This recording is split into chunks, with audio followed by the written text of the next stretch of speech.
Welcome, everyone, to the Fandom Podcast Network special presentation of Time Warp. And we are celebrating the last month of 1983, December. And we are also going to be discussing the Oscar and Razzie Award winners for 1983. In this episode of Time Warp, of course, we will cover the pop culture and the music and all that fun stuff that happens during the month that we're going to be discussing here. But what's really cool, back in 1983, that was 40 years ago as of this recording. So welcome to Time Warp 1983. I'm Kevin, and I'll be your host. And I'd like to introduce my guest, as always, for this awesome fun party going back in time.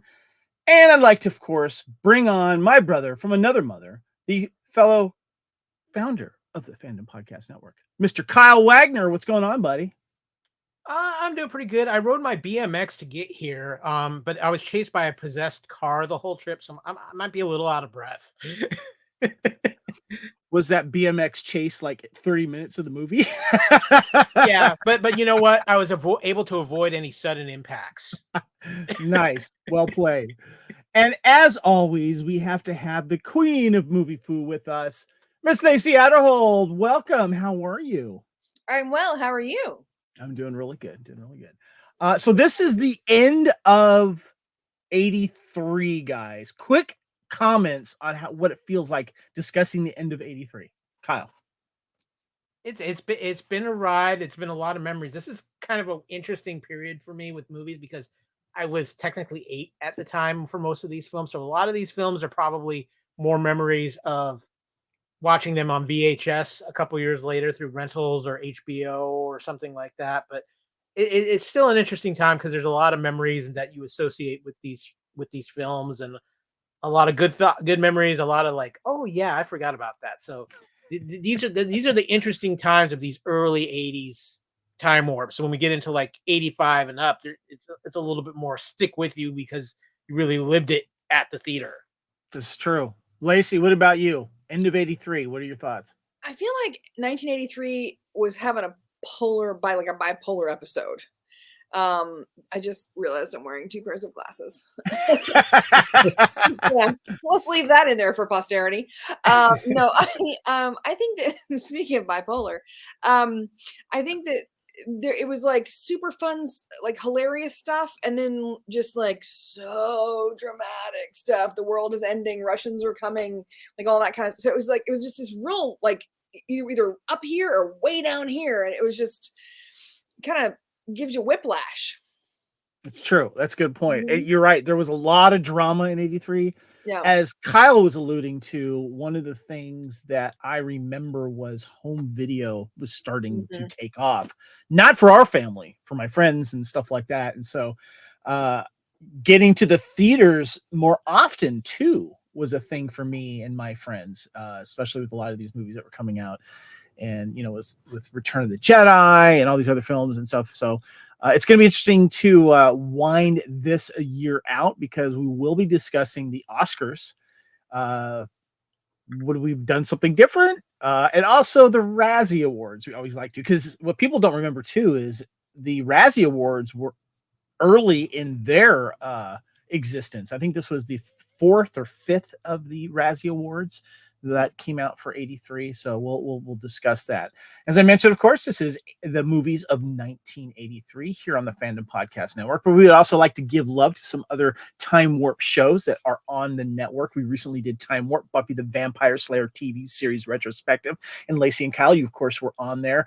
I'm still doing my rewatch of Buffy the Vampire Slayer. I was a little late to trying to finish it because I had a bunch of other stuff I was doing, but I'm into season 4 right now. I'm thoroughly enjoying it. And I had a question for you real quick, Lacee. Is this when I need to start kind of peeking into Angel? Because Angel went to season 1 and season 4 of Buffy. Yes, and I will say that there are more crossovers in season 1 than there are in the rest of the seasons. For Angel, gotcha. For Angel, yeah. So you'll want to see, because there's some pretty significant stuff that happens. There's some Oz crossover and there's some Buffy crossover. So cool. Some good stuff. Yeah. Looking forward to that. Also, recently we had Time Warp part 6 of 83, where we discussed some movies like Never Say Never Again, of course, The Day After, Star 80, All the Right Moves, Right Stuff, and A Christmas Story. Kyle. I'm on my about 6th rewatch of the day after, but I am just fine. Why? You might need some help there, Kyle, but we are, as I mentioned, we are in part 7 here. Yeah. And I think it's time to do a little bit of time travel, guys. So yeah, let's take a step back in time in 1983. Let's fuel up that DeLorean with that flux capacitor, slingshot around the centerboard that captured Klingon bird of prey, and take a step into that blue police box or phone booth. Step into that quantum leap accelerator, or my favorite, take a dip in that hot tub time machine as we travel back to 1983, where we're going to remind you of what was happening in pop culture, sports, politics, television, and of course, the movies of 1983.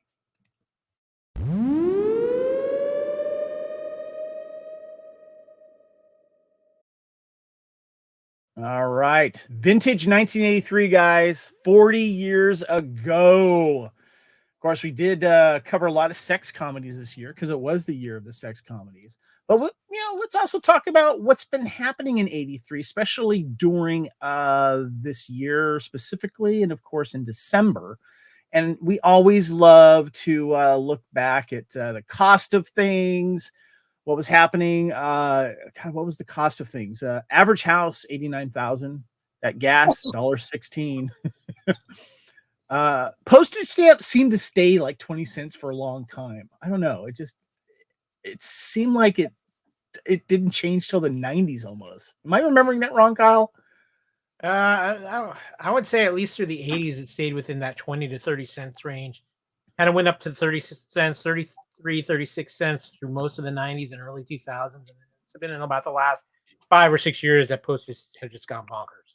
Yeah. I remember the 32-cent stamp lasting a really long time. Yeah. 32-cent stamp lasted for forever. Yeah. Definitely. Well, we got some world news here, of course, in 83 during this time in December.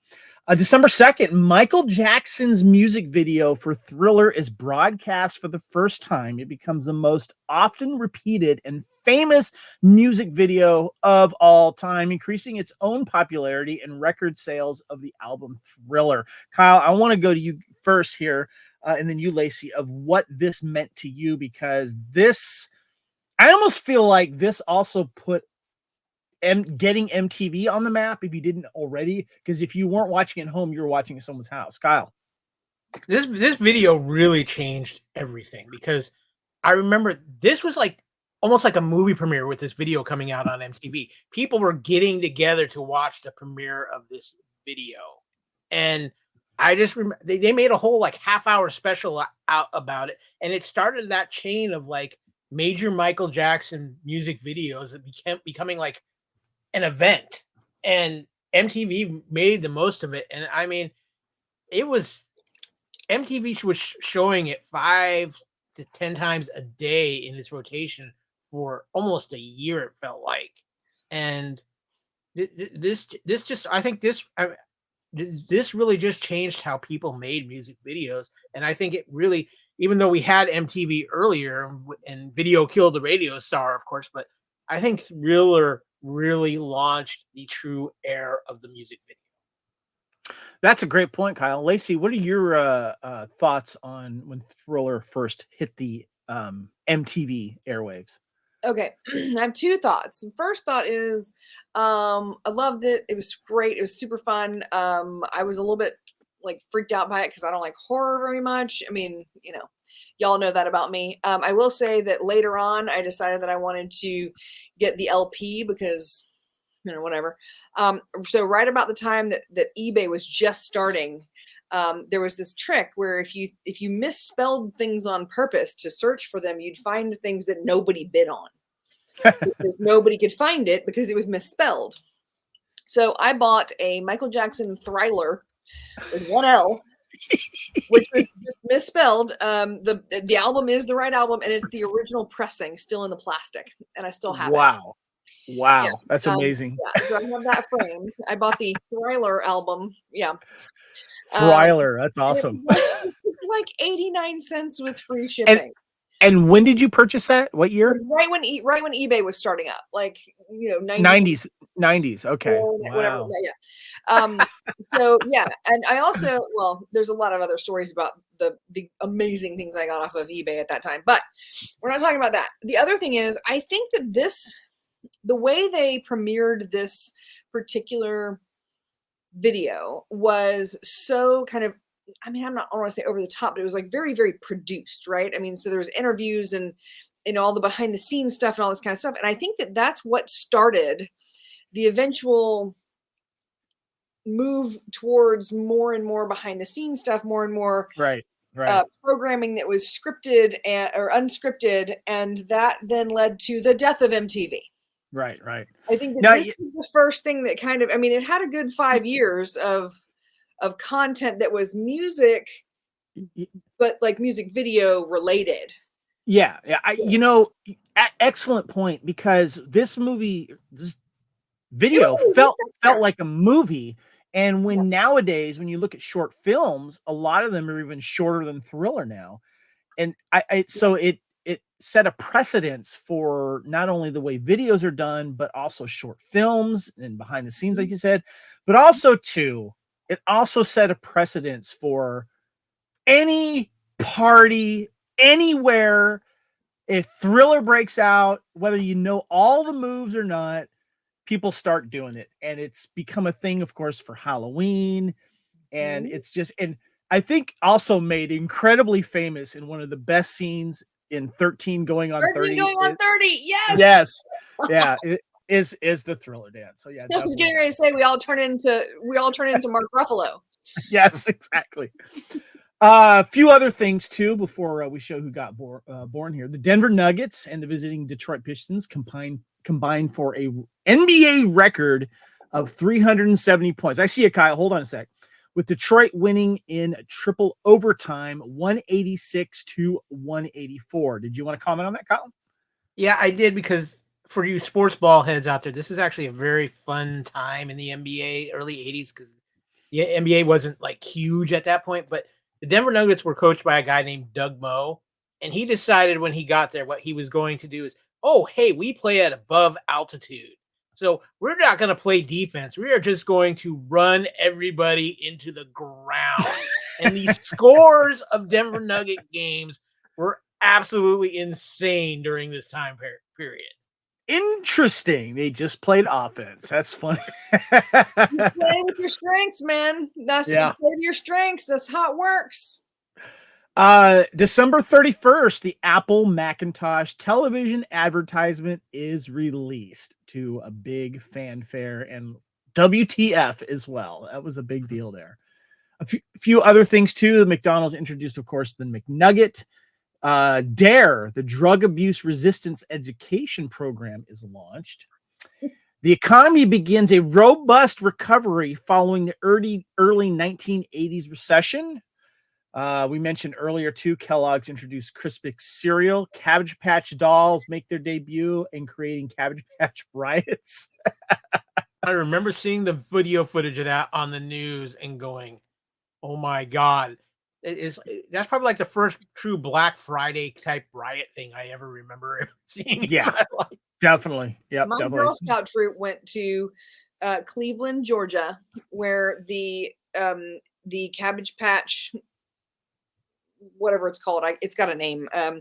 Xavier Roberts was the guy who designed them. And you go in and you watch like all the dolls being born, and like you walk through this thing. And it's like now it seems super creepy, but it was like the coolest thing ever. Back then, I wasn't even into dolls. I didn't have a doll. I did have a doll. I wasn't a doll person. But it was just so fun and crazy.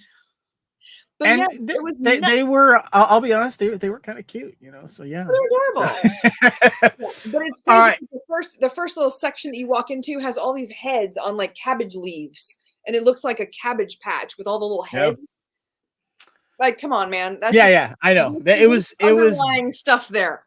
Brilliant marketing, brilliant. Yeah, it was hit at the right time. All right, guys. So because you were born, we have some somewhat famous people that were born in December of 1983. Jana Kramer, actress. Aaron Rodgers, football player, diva. I need a dark room, Kevin. Yes. Ooh, good reference there. I got that one. Daniela Ruha, actress. Patrick Fluger, actor. AJ Lamas, actor. Gia Alaman, actress, model, and reality television contestant. Jonah Hill, actor. Stephen Young, actor. Josh Sussman, actor, and Ashley Zuckerman, Australian-born actor, all born in December of 1983. And we did lose a couple of famous people here in December of 1983. Slim Pickens, actor, famous rodeo performer. I remember him in so many older films. This is a younger picture of him here on YouTube. And if you are listening to this podcast, make sure you check out the YouTube because we are putting up some awesome pictures. And music legend died way too young. Founder of the Beach Boys, Dennis Wilson. He passed away. I believe that was a pool drowning, if I remember correctly. I'm trying to remember exactly, but yeah, he passed away as well. All right, guys. Next, we have 80s toys. We love our toys, don't we, Kyle? We're gonna have some conversations before this one. We get through all these toys. Yes. Okay. So the first batch of toys that we got here, of course, is the Speak and Learn, and we can see the pictures on YouTube. If you're listening, make sure you check out the video. We have Speak and Learn. The Speak and Learn actually reads a book aloud to your child, and your child slides a magic wand over the talking track barcodes. A Cordile electronic voice speak to beginning readers to help them associate printed words and phrases with their spoken sounds. We also had the Tonka Power Shift Mountain Master. This one went for $16.99. I did mention that the Speak and Learn. I forgot to mention the Speak and Learn went for $39.99. But back to the Tonka Power Shifter. It was a heavy-duty motor. The stand-up shifter controls 3 forward and 3 reverse speeds, has detailed Jeep CJ with removable airfoil and working winch. We also had the Stay Puft Play Mower. For $11.88, the Stay Puft Play Mower has rubber padded blade that picks up things the size of a building block and then deposits them into a catcher bag. And then the last one of these 4 is the ET figure, priced for $3.77. Ooh, this one brings back memories. ET figure with a weird extending neck. A real treat was the Speak and Spell accessory. For the few who weren't aware, the Speak and Spell scene in E.T. wasn't just a movie prop. It was a legit toy that pretty much everyone my age had. So, guys, any thoughts on these first 4, Lacey? You know what's funny? I didn't have any of those, but I did have the Speak and Spell, the Speak and Math, the Speak and Read, and the Speak. Like, I had all the ones that had the handles. This one was kind of the precursor to those. Okay. The ones that you did that were more like game oriented as opposed to just reading. Man, my sister and I, we used to fight over we had a blast with the Speak and Spells and stuff. Yeah. Kyle. I remember the Tonka thing, seeing advertisements for it, but I'm sorry, I'm still to this day creeped out by that ET figure. The weird little it's weird because like he's got like these red lungs, but it looks like he's light. That's his heart light. I know, but it looks like he got shot and he's bleeding. Well, I mean, he did all well, did he? Well, yeah. All right, the next set of toys I'm a little more excited for. We have G.I. Joe 3-packs. I don't remember these because bad guys get the best of lines and the coolest clothes. We had one that had Cobra Commander, Destro, and Major Blood figures. Major Blood is one of my favorite figures. I don't even know if you can find these in their original package anymore. This is what's weird. You also had one that had Scarlet, Stalker, and Snake Eyes. And then the other toys that we have, hold on, the price point for the 3-packs was $7.97 each for 3-pack of G.I. Joes. Then you had Skeletor and Panther. Excuse me, for $3.97 and $5.47. And then you had the Atari games, a bunch here listed from $24.97 to $31.97. We'll get into more of those. And then, of course, you had the Star Wars figures at $2.57 each coming out. A lot for the Return of the Jedi one. The Emperor's Royal Guard was there, which is very cool. But for the 2600 Atari system, they had it was around 20 games at the time. Pac-Man, Adventure to Yar's Revenge, Atari 7800 over the Nintendo system. I don't. This guy was talking about this. I think the Nintendo is, of course, my favorite. Kyle, I need to go to you first on these figures here because okay. So there's a few things I want to hit here. So let's talk GI Joe. I remember these 3-packs coming out, and you know what the trick was with these 3-packs, Kevin, if I'm remembering correctly, and correct me if I'm wrong, GI Joe fans out there. I think these 3-packs were the first time these figures were issued with the swivel action in the arms, because if you remember, the original GI Joes didn't have all that articulation. Swivel arm battle grip. Yeah, the swivel arm battle grip, I think, was started with these 3-packs. Because how many of us had to go back and rebuy all of our original Joes because we must have the swivel arm battle action? I am looking at this picture, and it's not high res, but the Cobra Commander definitely looks like he's got a swivel arm battle grip going on here. Yeah. So I believe, that Cobra Commander was the first figure in GI Joe's line to get that. Yeah, it was part of the mail away on Cobra Commander as well. Definitely, good point. Good eye. The Masters of the Universe. This is when Masters of the Universe really started to explore its weirdness with its figures. I mean, the original line a little out there, but then they just decided to, okay, we're going to just explore the full weirdness. The Panther figure with Skeletor had like a velvet fur on it. The other figure I see there is Ram Man, who was basically zero articulation, but you could push his legs in, hit a thing, and he would spring out like he was ramming something. And then, of course, you had Trapjaw and Triclops there and everything. So this is when Masters of the Universe really started getting into that uniqueness of it. On the Atari side, we've got, this was the year the 5200 came out, which you see a lot of that in the picture there. So it was kind of hitting the end of this 2600 run, but we were getting into the 5200, which had to build an adapter so everybody could play their 2600 games. And of course, we have a whole new line of Star Wars figures thanks to Return of the Jedi. And Kevin, what I'm more jealous than anything is these prices. Yeah, I know, right? Lacey, first of all, real quick, the Atari games, I'm looking at Zaxxon here. God, I love that game, especially the stand-up version. The Centipede, Ms. Pac-Man, Donkey Kong Jr., Pole Position, one of my favorites. Your thoughts on these toys?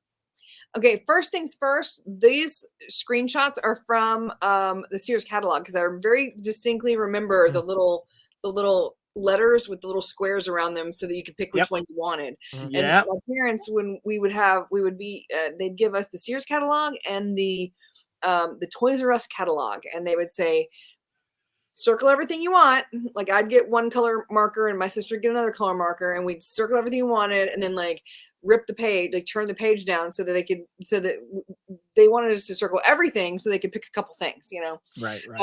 And I believe it or not, the most nostalgic thing about this stuff for me is the fact that it's from the Sears catalog. The Sears catalog was one of the most wonderful things ever for children. It was lovely. Especially that Christmas edition one. Where, it was always the Sears and JCPenney catalog. Yeah, for me. I just remember I was good to see what it looked like because I never saw most of it. So yeah, I did do. We had an Atari at my house. We had the 2600, and we did play all the games. And I'm very excited because Walmart this year, I just found out like 2 months ago that they actually have a full-size seated like head-to-head game that has 412 games on it. Wow. That you can I just want to throw this out for all you Atari fans out there. Atari itself just released what they call the 2600 Plus. And it's a system that looks exactly like the old wood case Atari 2600. And it will play all original Atari 2600 and 7800 cartridges. Wow. Nice. Oh, so good. And it only costs $14,000. No, actually, it's $139. That's That's not awful. Not bad. Right on. All right, guys, let's go ahead and get into the next topic. This is going to be fun.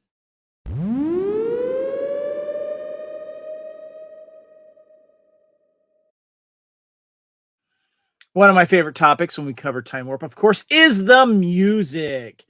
All 40 years. Jeez, can't believe this.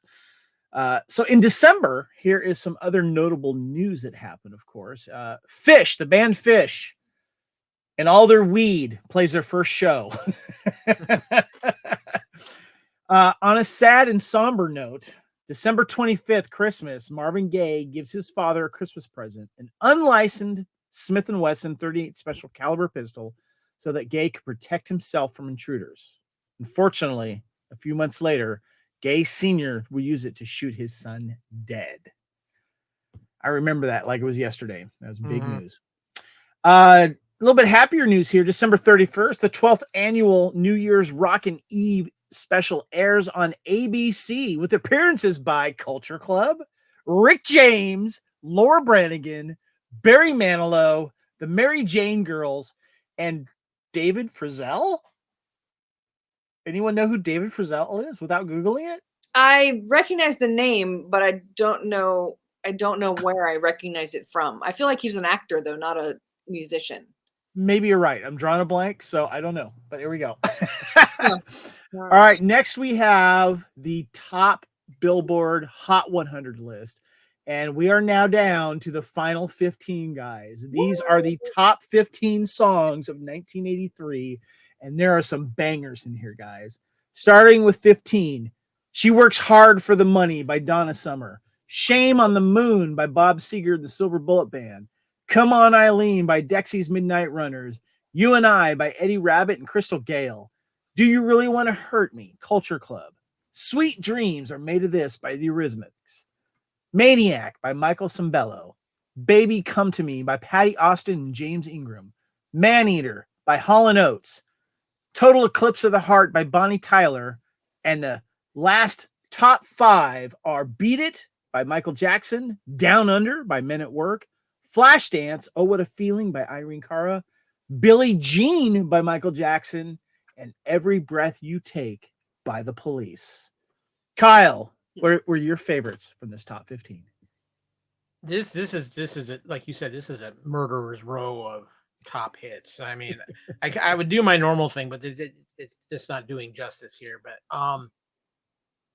obviously, I was a big Hall & Oates guy, so Maneater is up there. Beat It is huge.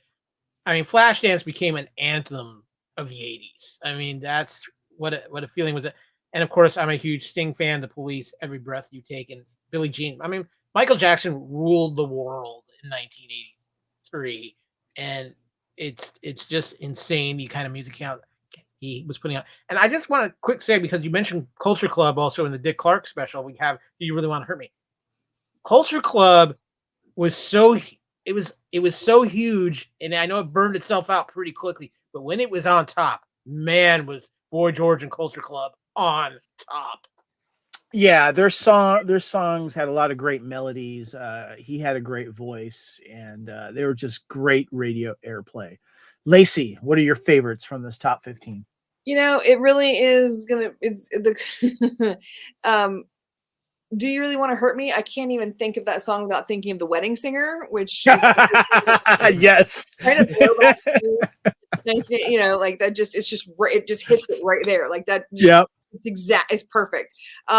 Beat It, Billie Jean. I mean, you know, anything off the Thriller album is going to be something that you can, you know, kind of nod your head to. I do recognize more of this list than any of the other lists before. I will say that. So being as I'm not necessarily a musical human, this is an impressive list because I think I recognize all but 2 of those songs. So that's fantastic. Also, David Frizzell was a country singer known for Honky Tonk Man and Any Way You Can. So he did a lot of like the Clint Eastwood movies. Oh, okay. Thank you for looking that up. I did do the Google. That's not what you're remembering. I'm not trying to, you know. All right. Cool. Yeah. I think my favorite song from this top 15 is "Sweet Dreams" by the Eurythmics. I freaking love that song. It's a stamp in time for me. And "Maneater" by Hall & Oates is definitely there as well. Do you ever call the Call & Oates hotline?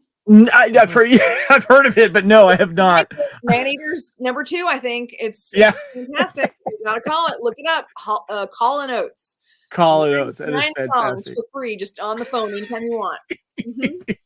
Kevin, All right, I just want sorry, to mention too, real quick, one of the greatest band names of all time here, Dexy's Midnight Runners. Yes. Yeah, that's a good one. That is a good one. Yeah. But not a good video. I'm sorry. No. That video is horrible. It's cringeworthy. All right, guys. So we have already talked about the top 30 shows of 1983, but I got a question for you. And I did want to just mention them real quick. From number 1 down to 30, the most popular show was Dallas, of course. And then it goes to 60 Minutes, Dynasty, A-Team, Simon and Simon, Magnum PI, Falcon's Crest, Kate and Alley, Hotel, Cagney and Lacey, Knots Landing, the ABC Sunday Night Movie, the ABC, was it the ABC Monday Night Movie? I think it was. TV's Bloopers and Practical Jokes, Aftermash, The Fall Guy, The Love Boat, Riptide, The Jeffersons, Scarecrow and Mrs. King, Monday Night Football, Monday Night Movie, Newhart, The Facts of Life. Wait a minute, hold on. Monday Night Movie and Monday Night Football are right next to each other. So it means half the people are watching football and half the people are like, "What sports ball? I'm watching this movie." That's the way I'm looking at that. Followed by Newhart, Facts of Life, Tuesday Night Movie, Webster, Alice, Knight Rider, Hardcastle and McCormick, and Trapper John MD. So I have 2 questions for you guys. First of all, pick one that is your favorite of this entire list. Pick one you have not seen, and if you were forced to watch while you were, like, let's say, laid up, sick, or you had time to marathon it and you haven't seen it, what would it be? Kyle, starting with you. This is a tough one. There's some good shows on. What's your favorite, and which one would you marathon that you haven't seen? Okay, I'm honestly I'm going to have to go with the A-Team as my favorite. Okay. Marathon one that I haven't seen. Problem is I've seen most of these. You know what? I would say if I'm going to marathon one that I really didn't watch a whole lot at that time, it's Hotel, because Hotel. Okay. All right. Cool. Lacey, what is your favorite, and which one would you marathon that you haven't seen? Okay, my favorite's The Fall Guy. Oh, nice.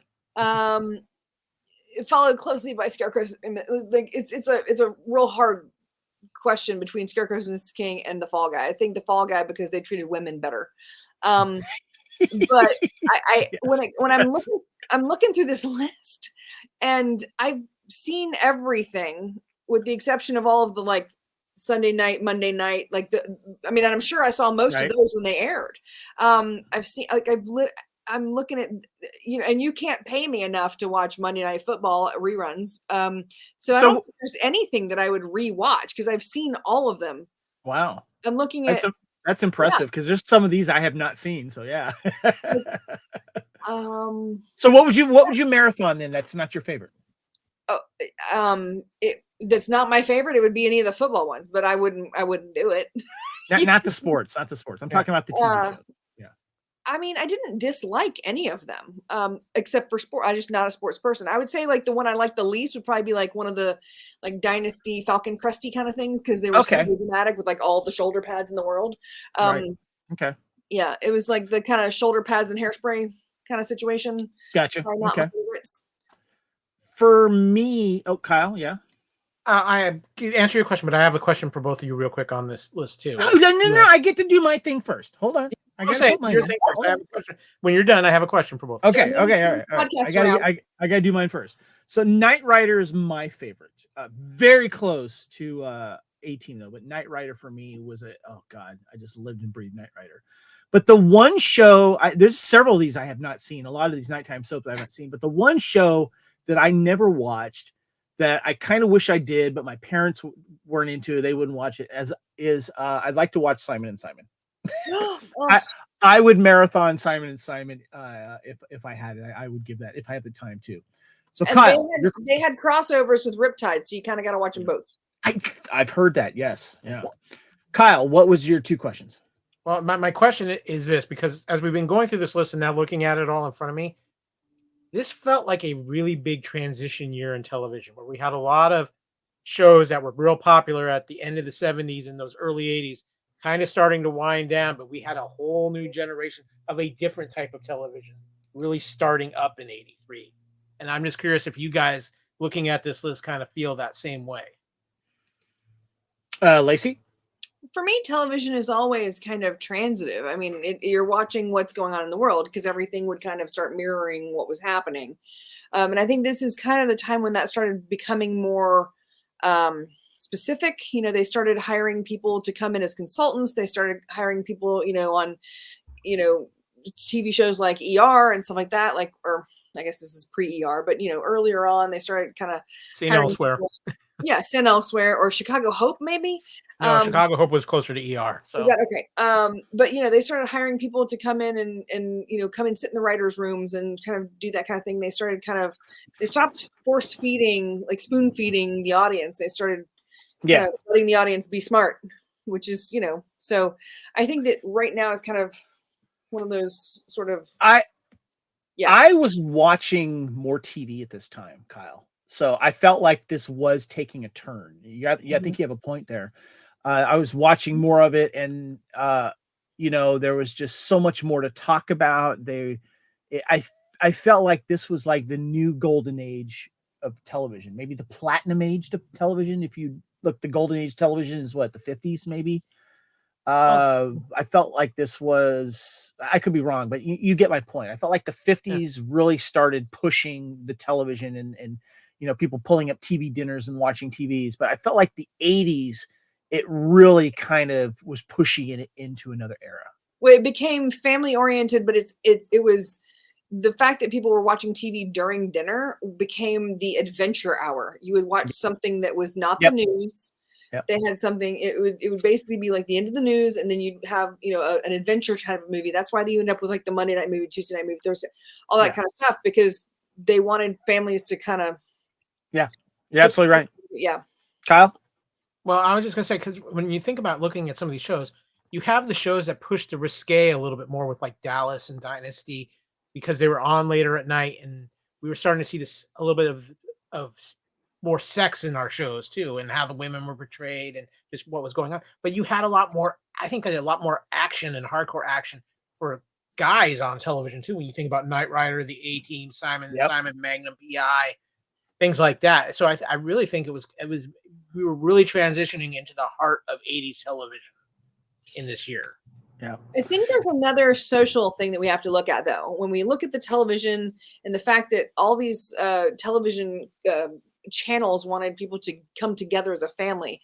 In 1973, that's when women, I believe it's 73, that's when women were allowed to have credit cards with their own names. They were allowed to have, get their own bank accounts, things like that. They weren't just their father's daughter or their husband's wife, right? So you get 10 years after that, you find these women who are not going to put up with all the abuse or whatever. So the divorce rate has skyrocketed, and everyone's trying to get the families to come back together. So a lot of the programming was trying to be like family focal. I think there's a social look at it. Like you're absolutely right. And there was a lot more stronger female roles that were coming in too as well. So yeah, that's a great point. Yeah. So there was a few shows that were debuting this during December, and one that ended in December. And one of my favorite shows, which didn't last long, unfortunately, was Automan, that was debuted ABC in December 15th. And then a show called Masquerade, which I don't remember at all, but the people that in it I find fascinating. It was about an intelligent organization that recruits civilian specialists for individual missions requiring these skills. It's a Glenn A. Larson production, so he's been busy, starring Rod Taylor, Kirstie Alley, and Greg Evigan. I don't remember this show. Oliver Reed was in it in episode 2. John Saxon was in an episode. Mhm.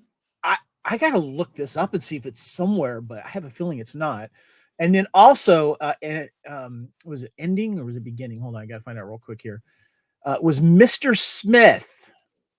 This was ending in December of 83. And Mr. Smith was an orangutan accidentally raised to genius human level intelligence, secretly works for the Washington, D.C. as a political advisor. Oh my God. I'm trying to see if there's anyone famous in this. Oh my God, Joaquin Phoenix was in one episode.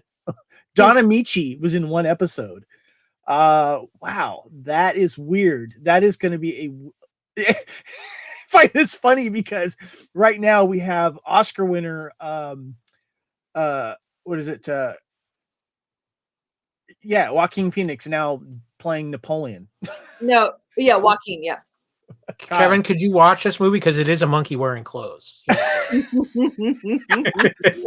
And then also we had it. I do remember this show. We had a TV show ending called Just Our Luck, 30-minute comedy. A modern city guy gains a genie, a hip, wisecracking African-American named Shabu.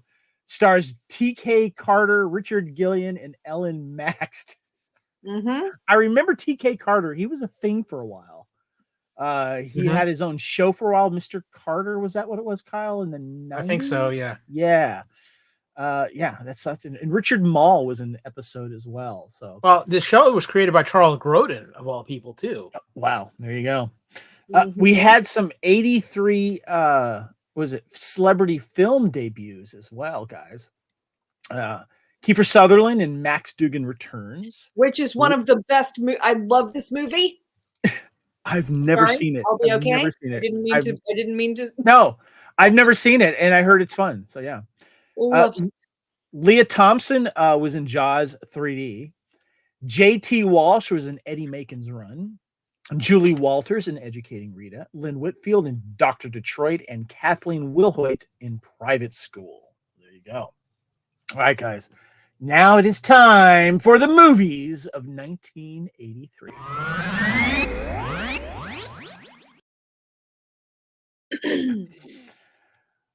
As I said, guys, this is December, and there were some hitters in this one. Really good ones here. And I'm excited for that. We don't have anything on the cutting room floor, which is good. But the first film I had never seen before, guys, was Christine. However, I did find it streaming for free online. Horror film, $21 million it made in its original theatrical run. In 1957 in Detroit, a red Plymouth Fury is built and is the cause of two accidents, one of them fatal, still in the assembly line. 21 years later, a nerdy boy buys the strange car with an evil mind of its own, and his nature starts to change to reflect it. Of course, directed by legendary John Carpenter, based, of course, on Stephen King's book.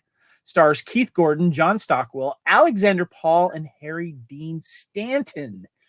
Kyle, give us some trivia. Some trivia on Christine. Stephen King's popularity was so high at this time, this film went into production before the book was even published. Wow. And so that's at this time, that's really saying something. 15% of the budget was just on the cars, but by the end of the filming, all but 2 were destroyed. Portions of the film, particularly Arnie's neighborhood, were shot in the same South Pasadena neighborhood that director John Carpenter used in Halloween. Which is where I've been. Yeah. And finally, I find this very interesting. Stephen King chose a 58 Plymouth Fury for Christine because it was a forgotten car. He didn't want a car that already had a legend attached to it, like the 50s Thunderbird. I think that was a wise decision. I'm kind of a car guy. I love old cars, and I have not seen a lot of Plymouth Furies out there. And I've kind of always been curious about this film. I'm not a big horror guy, and I know you're not too as well, Lacey, but I actually thoroughly enjoyed this film because it wasn't scary. It was kind of creepy because this car had a mind of its own. I love some of the practical effects they used to when the car starts to repair itself and, take a mind on its own. But I got to be honest with you guys, and I have a question I'm going to throw out there. One of my favorite, it is considered a horror film, is a movie in the late 70s called The Car. possessed by the demon, goes on a killing spree. And the car is fantastic. It looks cool. It makes this demonic sound. Gonna put it out there, thinking maybe someone might have borrowed some ideas from it. Just gonna throw that out there. Kyle, Christine, your thoughts? Well, first of all, this is an interesting film. This is a time when if you put Stephen King's name on something, it kind of inspired fear into you right then and there because of just Stephen King's reputation. This is one of his average films. I mean, that's the thing with Stephen King. It took a while for him to really hit on some big films with his properties. This one isn't bad. It's not like you said, Kevin. It's really not that scary.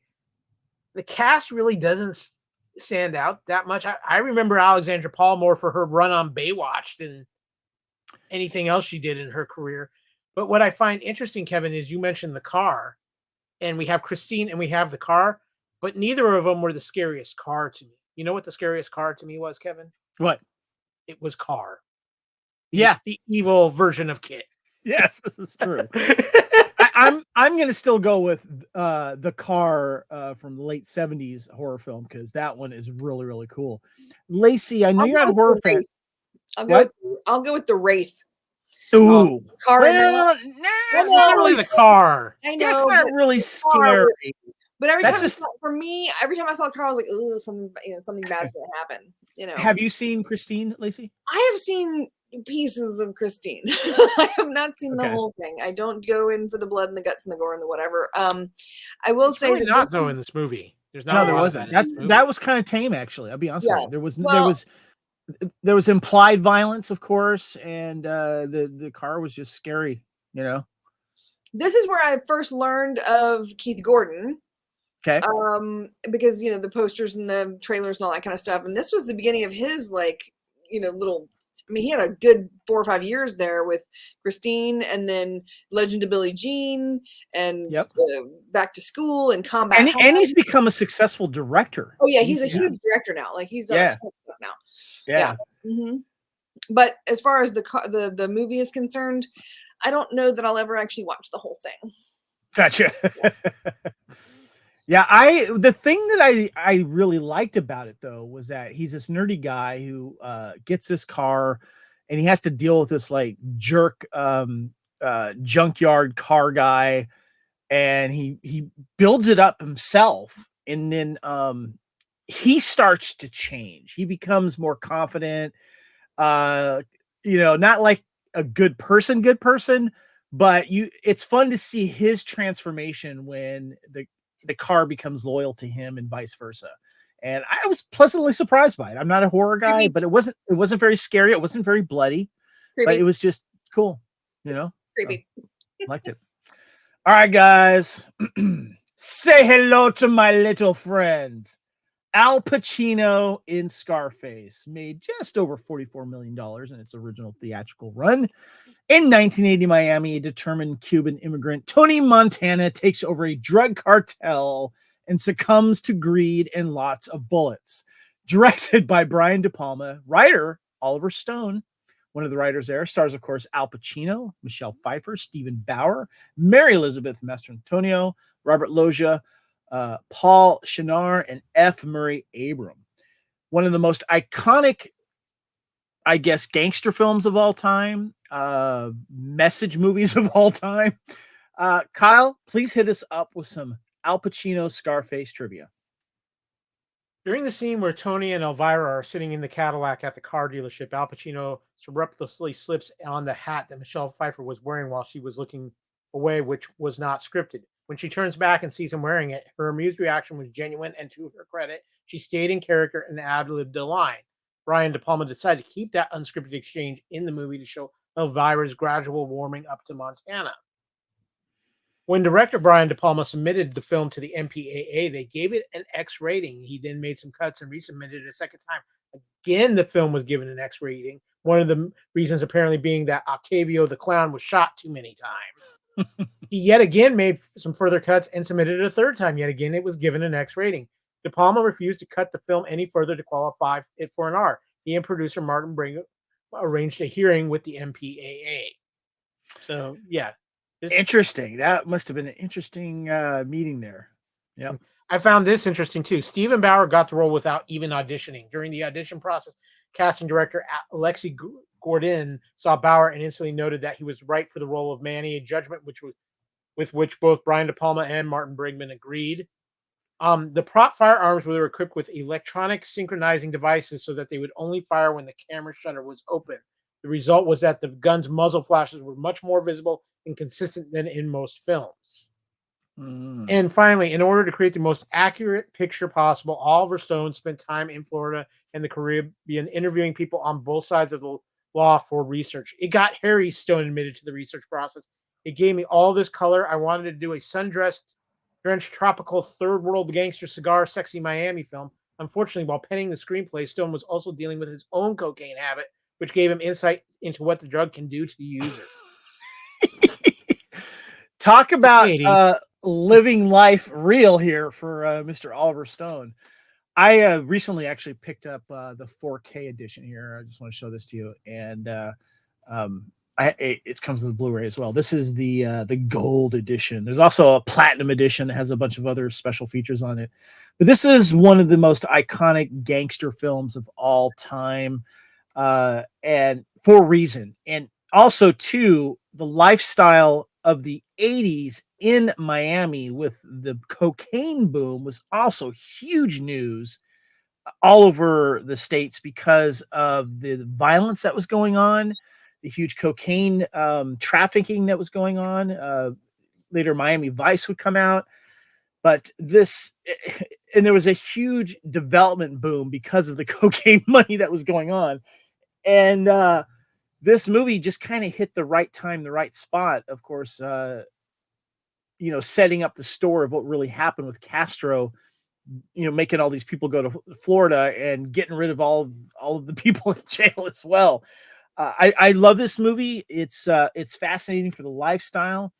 And it's also, I think, a good look at what happens when you take things too far and paranoia sets in. And I think probably the reason why we hear the phrase, don't get high on your own supply. Lacey, have you seen Scarface? I saw a clip of about 3 minutes in film school and decided that it was super intense, and that was just not where I was looking to go. Like, it felt very dramatic. And as we both know, I'm not a drama person. I like the comedies and the action. So, no, I've seen bits and bobs.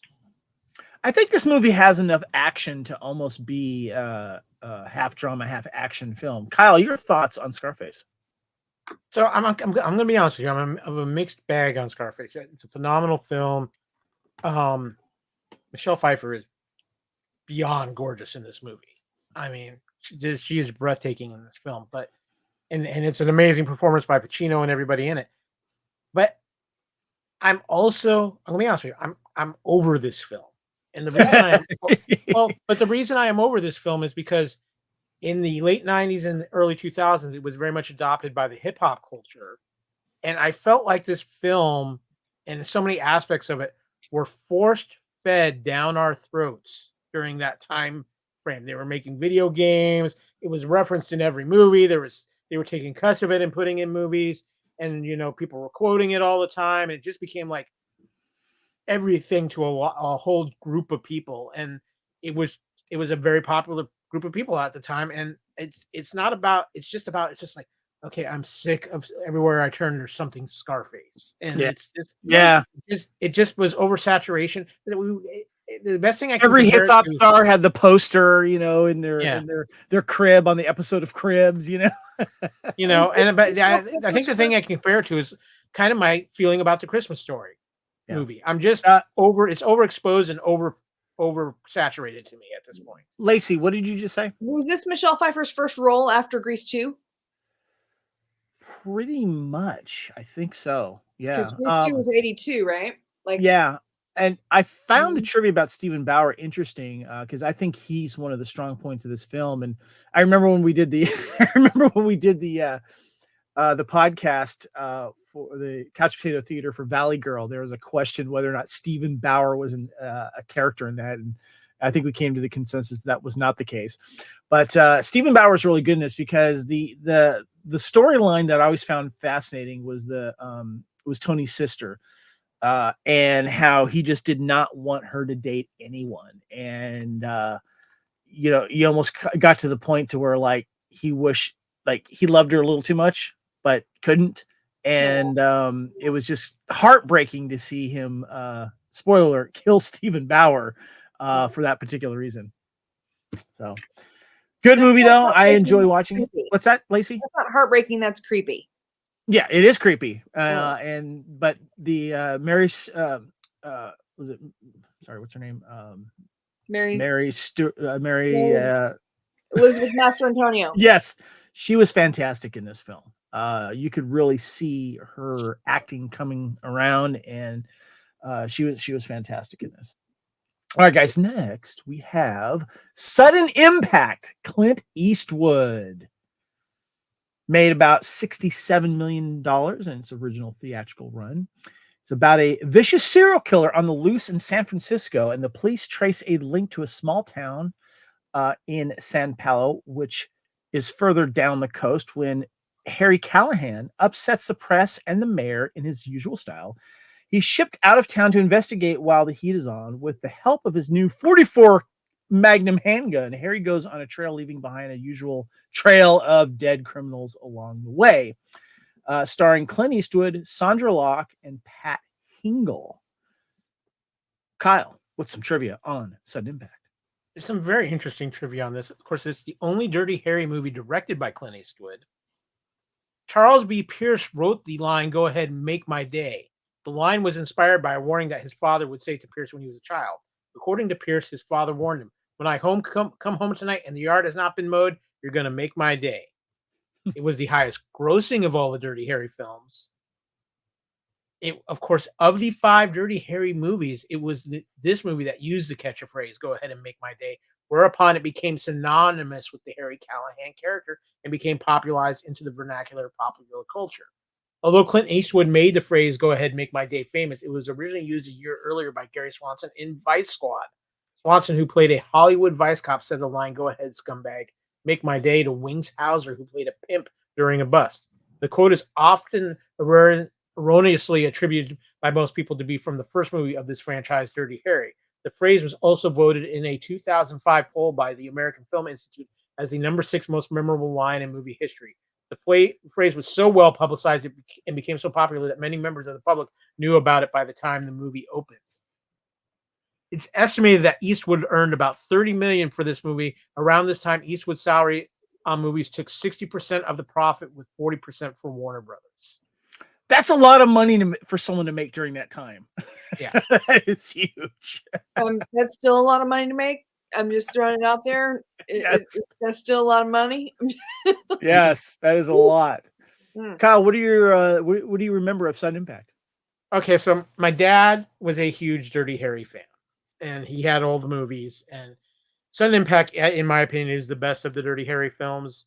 Obviously, it's probably the most popularized because of the phrase and everything that goes with it. But this movie made Dirty Harry Callahan, I think, also one of the most memorable characters in movie history, especially as a cop in movies. And Eastwood, it's outside of his westerns, it's, in my mind, is one of Clint's best characters and best performances. And this is one of those movies that I'll watch anytime. It's that good. The thing that I liked about this film was, and it had been a while since I seen it, and I just want to show it. I got this Dirty Harry 4-film collection, and that's how I ended up watching it, because you have all the Dirty Harry films on here. Well, almost all of them. You don't have Deadpool, which is actually my favorite, to be honest with you, for reasons. I liked how, though, in the trivia you were mentioning, Kyle, about the movie Vice Squad, because we covered it last year in '82, because we thought Wings Hauser was going to be a thing. And so I think his son is becoming more famous than he is now. But this is interesting because Sandra Locke is basically the serial killer, but she is basically on a revenge because of what happened to her. She was raped, and she wanted to get revenge because I think a friend of hers died, if I remember correctly. she's the one going around killing these horrible people, and you're kind of rooting for her when she does it. But the police are like trying to find out who this is, and then at the end, Clint finds out who she is, but there's like worse people than her, and they kill them, and he doesn't. He lets her go basically. The murders were the murderers were pinned on someone else that they killed basically, and so you're like, yeah. But I'll be honest with you though, I think there was a thing going on between Sandra Locke and him. I think they were like boyfriend girlfriend, or I don't know if they were actually married. But I thought she was good in this, so that was my takeaway from it. Lacey, did you ever see Sudden Impact? Okay, so I had not ever seen a Dirty Harry movie, and I don't know, like 10 years ago, somebody was like, "What? How can you never have seen a Dirty Harry movie? You are a film major. You have a film degree. What is wrong with you? Oh my goodness!" So I decided that I was going to watch all of them, and I did, and I watched them all in like one weekend, and I couldn't tell you which one was which. I have seen them, but I binge watched them, right? And so I binge watched them like a decade ago, and I didn't dislike them. They had a very specific kind of dirty, like gritty feel to them, which was not necessarily my favorite type of movie, but they were very well written. They were interesting to watch. I didn't get bored at like the third one or anything and turn them off. But I honestly couldn't tell you which one's which. Gotcha. Okay. Like, because they all kind of, the last one, I'm guessing that's the fifth one. Deadpool is the one that sat with me most because Guns N' Roses had an appearance in it. That was Jim Carrey singing a Guns N' Roses song, being a rock star who was killed because of the Deadpool, and Liam Neeson was there in it as well. And that's why that one was memorable for me, because it just hit at the right time, and that one's my favorite. But it's such an iconic character. So, right on. Next, guys, we have Silkwood. Drama, made about $35 million in its theatrical run. The poster says, on November 13th, 1974, Karen Silkwood, an employee of a nuclear facility, left to meet with a reporter from the New York Times. She never got there. A worker at a plutonium processing plant is purposely contaminated, psychologically tortured, and possibly murdered to prevent her from exposing worker safety violations on the plant. Director was Mike Nichols. Writers was Nora Ephron and Alice Arlene. Stars, of course, Meryl Streep, Kurt Russell, Cher, Craig T. Nelson, Fred Ward, and Ron Silver. Kyle, give us some trivia on Silkwood. Okay, well, first and foremost, this movie is based on a true story. The picture was released 9 years after the events depicted in the film in 1974. The scene where Karen sets off the radiation alarms actually happened. Her level of contamination was 40 times the safe limit. Reportedly, the production on this film set a legal precedent in the U.S. Supreme Court regarding the protection of confidential sources for filmmakers under the First Amendment, as is the case for media reporters. Real to real, the Hirsch case and First Amendment protection for filmmakers' confident sources of information. The movie was nominated for 5 Academy Awards, but failed to win any. Okay. I remember this film. I remember it coming on from time to time. Never had any interest in watching it. I was kind of like pulling Lacey. Too much drama. I can't get into that right now. But at this time, pulling Lacey. What's that, Lacey? Pulling a Lacey. Too much. Yes, I was pulling Lacey. Little did I know. But of course, the threat of nuclear war was there. We had, of course, Chernobyl, and we were afraid that one of these was going to blow up, like 3 Mile Island and all this other kind of stuff, and get worse. And I never really wanted to see this film, but I had an interest in wanting to see it for this podcast, and I tried to find this thing streaming somewhere. I tried to find it on YouTube in parts, and all I could find was just moments and scenes and stuff like that. So instead, what I decided to do is actually watch a documentary about this, and that's what I did. I forgot the exact one that I watched, but it was like a 40-minute documentary. I think that aired on TV, and of course, her death is which was a car accident, the question is up in the air of whether or not she was run off the road or if she was just a mistake that she did. but some people think that she was killed because of what she knew and what she was going to do. I wish hopefully I do want to see this film because I'm kind of curious to see these actors, especially Cher and Kurt Russell, big Kurt Russell, but it's also an early Mike Nichols film, and I have liked his films and stuff like that. Lacey, I'm assuming you haven't seen this. I've seen, I've seen again bits and pieces. I got to the point where I was just like, oh god, like I can't watch something that just never gets happy. Like it never. Right. Yeah. Like it's so sad. The whole it's so depressing and then terrible. And then after that, they top it off with a little bit of spritzel of bleh.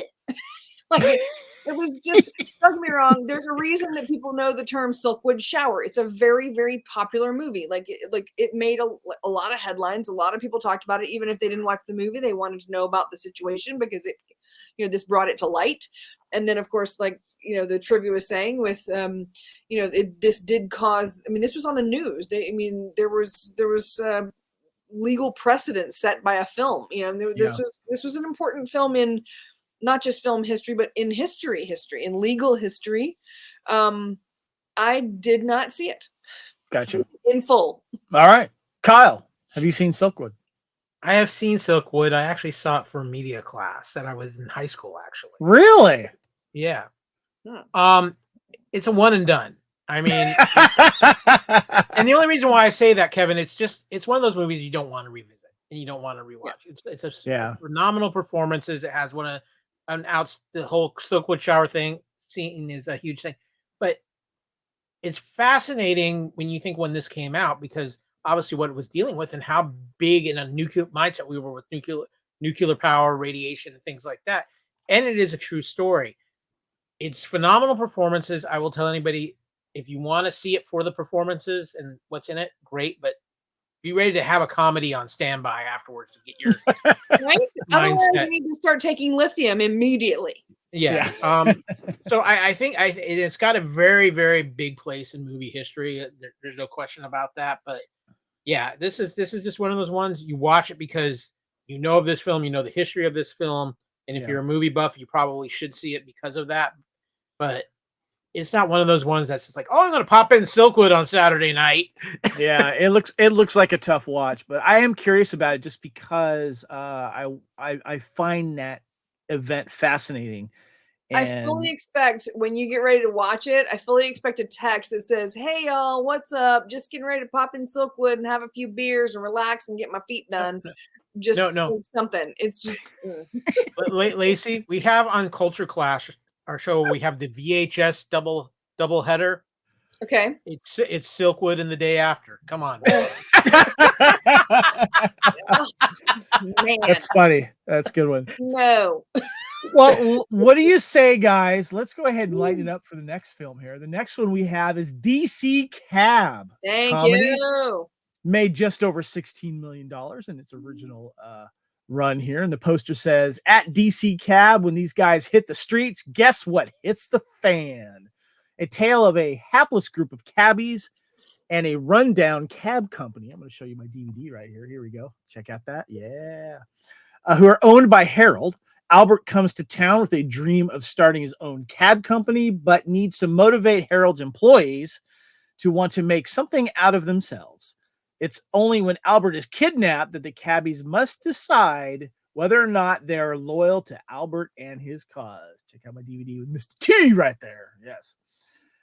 Director Joel Schumacher. Yes, that Joel Schumacher, of course, from, I don't know, Batman Forever. And of course, Lost Boys and many others. So yeah, writers were Topper Carew and Joel Schumacher himself. Stars Max Gale from Barney Miller, if I remember correctly. Adam Baldwin, who's great in this film. Mr. T, Gary Busey, Bill Maher, and Paul Rodriguez. Kyle, hit us up with some trivia on DC Cab. There's a piece of trivia, but I need to address this because I've known about this for a while with this movie, and I just got to make a comment on it. This movie, you have one of the most popular people in the United States in Mr. T. He's at WrestleMania. He's doing the A-Team. He's everywhere. And you put him as the centerpiece of this film when everybody wants to see him. Every kid in America loves Mr. T, Rocky, all that. And you put him in a rated R film. Oops. What are you saying, Kyle? It made $16 million. Yeah. This is where PG-13, if it would have existed at this time, would have been much help to this movie. But anyway, just how cool Mr. T was during principal photography in Washington D.C. He spent some of his free time off the set visiting correctional facilities and children's hospitals. Jim Carrey auditioned for this film. Director Joel Schumacher turned him down because he felt Carrey was too talented to be in an ensemble. This film was a huge international hit. It was one of Poland's highest grossing film comedies of all time and won Best Comedic Picture in Turkey. I find that so weird and just random. Europeans and their crazy sense of humor. The film song "The Dream, Hold On to Your Dreams," sung by Irene Cara, was the highest ranking track from the movie soundtrack, peaking at number 37 spot on the Billboard Hot 100 in February of 1984. Kyle, your thoughts on DC Cab? DC Cab is one of those movies that I think you have to put in a time capsule because of who is in it and the ensemble that was in it. Because one, it's Joel Schumacher. Two, you've got Adam Baldwin, Gary Busey, Bill Maher, and Paul Rodriguez, plus Mr. T. This is like, at the time, one of the biggest bunch of that guy outside of Mr. T. I mean, Mr. T is the star, but you look at how Adam Baldwin's career went, Gary Busey's, Bill Maher, and Paul Rodriguez. This is such a unique grabbing of people. Is this movie great? Not necessarily, but it definitely it's a representation of the time period without a doubt. And I'll tell you what, I will still take a DC Cab over an Uber. Lacey, your thoughts on DC Cab? It is a fun romp of a movie, which is nice because, we didn't have a lot of those this time around. But I will say, I think I'm like 80% sure that I have had Adam Baldwin sign my copy. He comes to Dragon Con a lot, and he's invited there a lot, and so I kind of ran out of like Firefly and Chuck and other stuff to get him. And I was like, oh wait, he was in DC, DC Cab. So I'm pretty sure I had him sign that as well, just for funsies. Gotcha. So confession. I hadn't seen this film until about 2 years ago. Never seen it before. I'd heard about it. I remember Mr. T was in it. I bought this DVD and I didn't realize it was rated R, Kyle. Literally, like in the first few minutes, boobies everywhere. And and then Adam Baldwin, I'm a huge fan of. I met him actually. You're right, Lacey. He finally came to Dragon Con after a break through Chuck.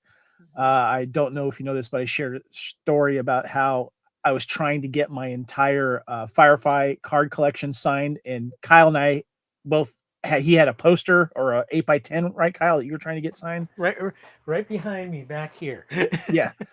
And he was like not coming to Dragon Con for a while, and it's because he was doing Chuck, and finally he came, and I ended up getting that card signed, but I told him I was a huge fan of his originally from My Bodyguard.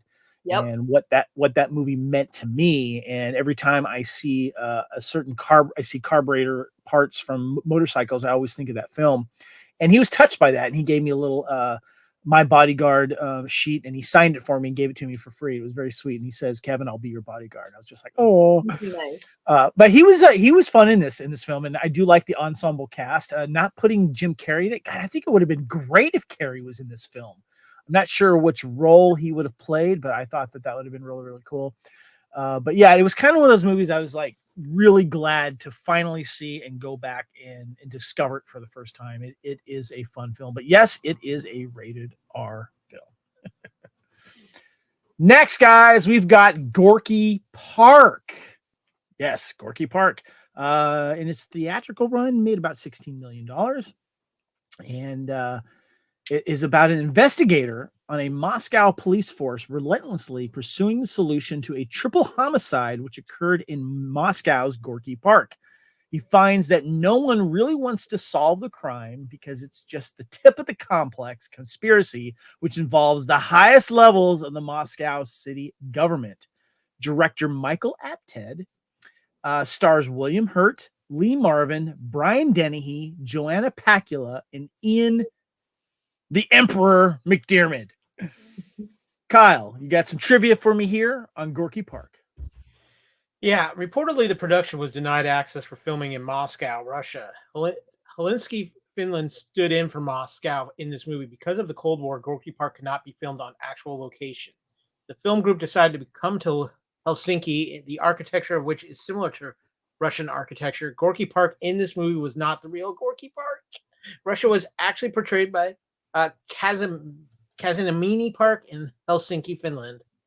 When Lee Marvin arrived on the set in Helsinki, he was sent to the local hospital because of his long-time illness due to alcoholism. The director, Michael Apted, rehearsed with Marvin in the hospital bedroom. Producer Howard W. Koch said of making this movie whilst doing press for the picture, we couldn't even get into Russia to film it, and I can't say any of us were surprised, but that's what makes it so special. We were chalking up a first here. Nobody ever made a modern thriller like this in Russia. It's just a pity they don't like us doing it. Koch added, they kept telling us there's no crime or corruption in Moscow, but it's like any urban city in the world. Of course there's crime. They just don't tell anyone about it. That's what you get with a closed society. The glamorous, elaborate bathhouse scene in this movie was actually a Swedish health center in Stockholm in Sweden and was apparently owned by pop group ABBA during the time of the making of this film. So, guys, I was really actually kind of curious to see this film. I found the DVD, too, at a thrift store, and I bought it.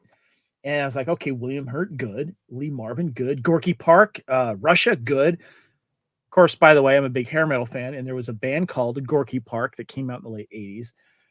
And I was really curious about to see this because I love when movies take place in Russia during the Cold War. Remember, was it Firefox, Kyle, when we had a little bit of that going on in the beginning of the film? That's actually my favorite part of the film was that whole espionage thing that Clint Eastwood had to do while he was in Russia. And I've always wanted to go to Russia as well.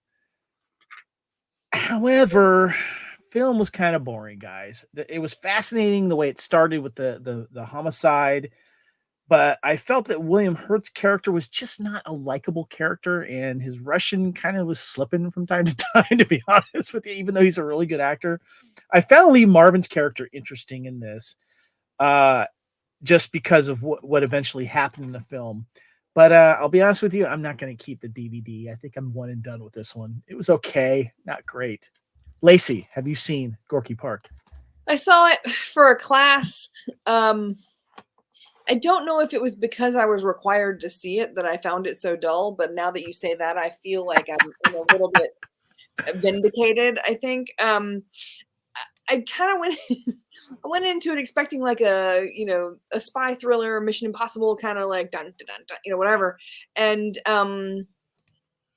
did not get that. We'll just put it that way. That's not what we got. So yeah. Kyle, have you seen Gorky Park? I have never seen it all the way through. I'm like you, Kevin. This movie puts me to sleep. It's a snooze fest, and I just kind of. There's a point where I've tried it a few times, can never get through it, and I'm just It had potential, but it failed. So, all right.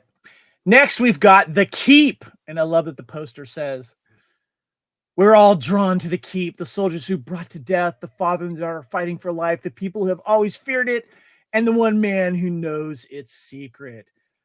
Made a little over $3 million, close to $4 million in its original theatrical run. Nazis are sent to guard an old mysterious fortress in a Romanian pass. One of them mistakenly releases an unknown force trapped within the walls. A mysterious stranger senses this from his home in Greece and travels to vanquish the force. The soldiers are all killed. A Jewish man and his daughter, who are both knowledgeable of the keep, are brought in to find out what is happening. And it's directed by Michael Mann, stars Scott Glenn, Ian McKellen, Gandalf, Alberta Watson, Jurgen Punchow, and Gabriel Byrne. Kyle, I wanted to see this film because it's a Michael Mann film. And it was one of the films I hadn't seen of his because it was actually honestly kind of hard to find. The Laserdisc is a high collectible item. I find that out. That is not cheap. But I did find a re-release of the DVD overseas. I picked it up.